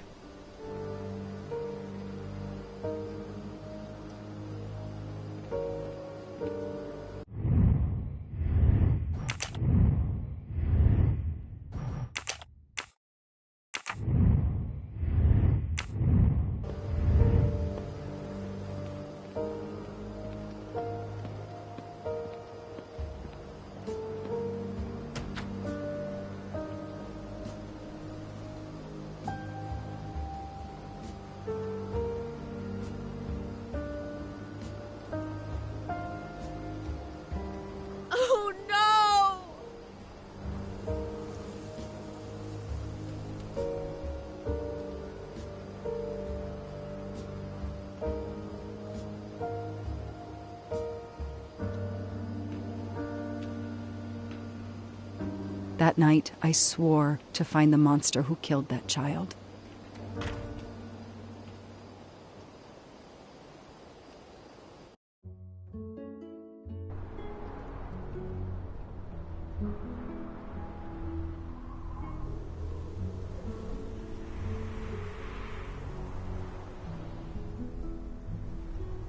Ratchet on train saw me? How? Daisy.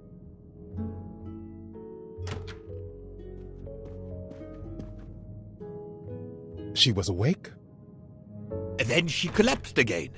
I take the responsibility. She was weaker than I realized. Oh. Lie still while I examine you. Pupils dilated? I'm all right.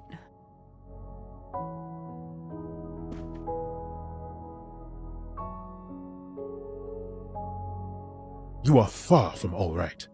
You have been heavily sedated. Your pulse is very weak. I have to finish my story. Ratchet can't escape again. Can't escape. Have no fear of that, mademoiselle. Ratchet will not escape. We must hear her story. This woman needs rest. I will let you know when she is recovered enough to continue. But I warn you, it will be some time. I understand, Doctor. Thank you. I have completed my preliminary examination of the deceased. I think that it will interest you. Indeed it will, and I have other witnesses to interrogate. You are right. Let's not put this poor woman in danger. There will be plenty of time for her to finish her story when she has recovered. By all means, tell me the results of your examination.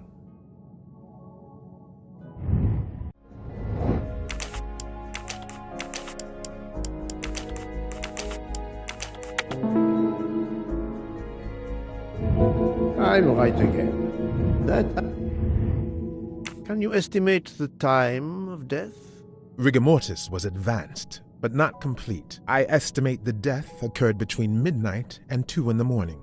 That tallies with the witness statements I've collected so far. What is the cause of death? Multiple stab wounds to the upper torso. It's odd there are no signs of a struggle. That might indicate one of the first wounds was enough to kill him. It seems that Monsieur Ratchet had taken sleeping pills during the night. Ah, that would explain the lack of defensive wounds. Mr. McQueen and Mr. Masterman told me that Monsieur Ratchet didn't smoke. Can you confirm this? I can't say without a more extensive post-mortem. What can you tell me about the stab wounds? I counted 12 in all. 1 or 2 are so slight as to be practically scratches. On the other hand, at least 3 would be capable of causing death. The angle of the wounds is instructive. Most appear to have been struck by a right-handed person.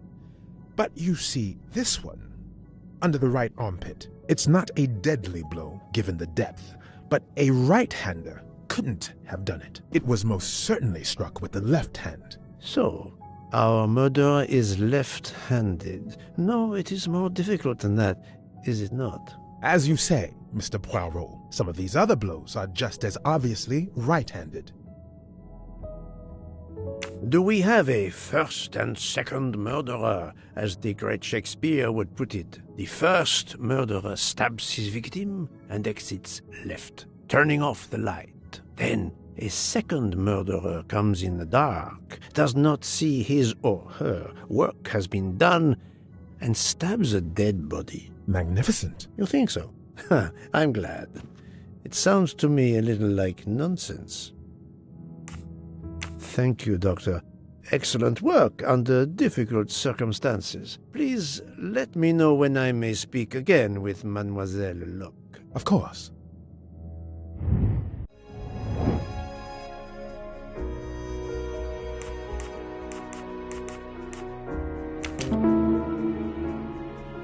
Yes, that's certainly a good place to start.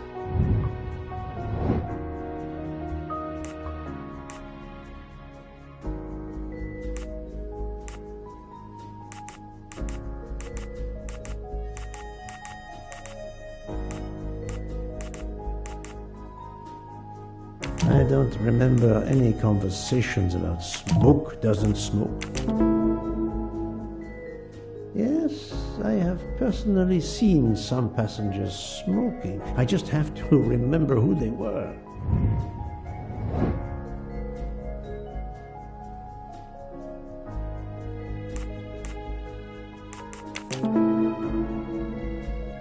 Yes, I suppose it's likely they will give me the list of who smokes what. That was easy.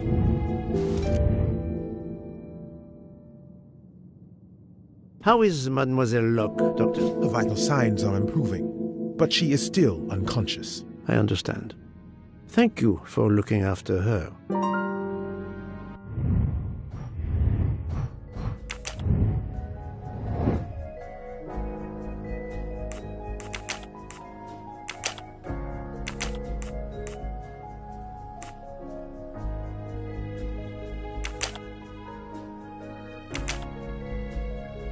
Think, Poirot. That is not a good answer.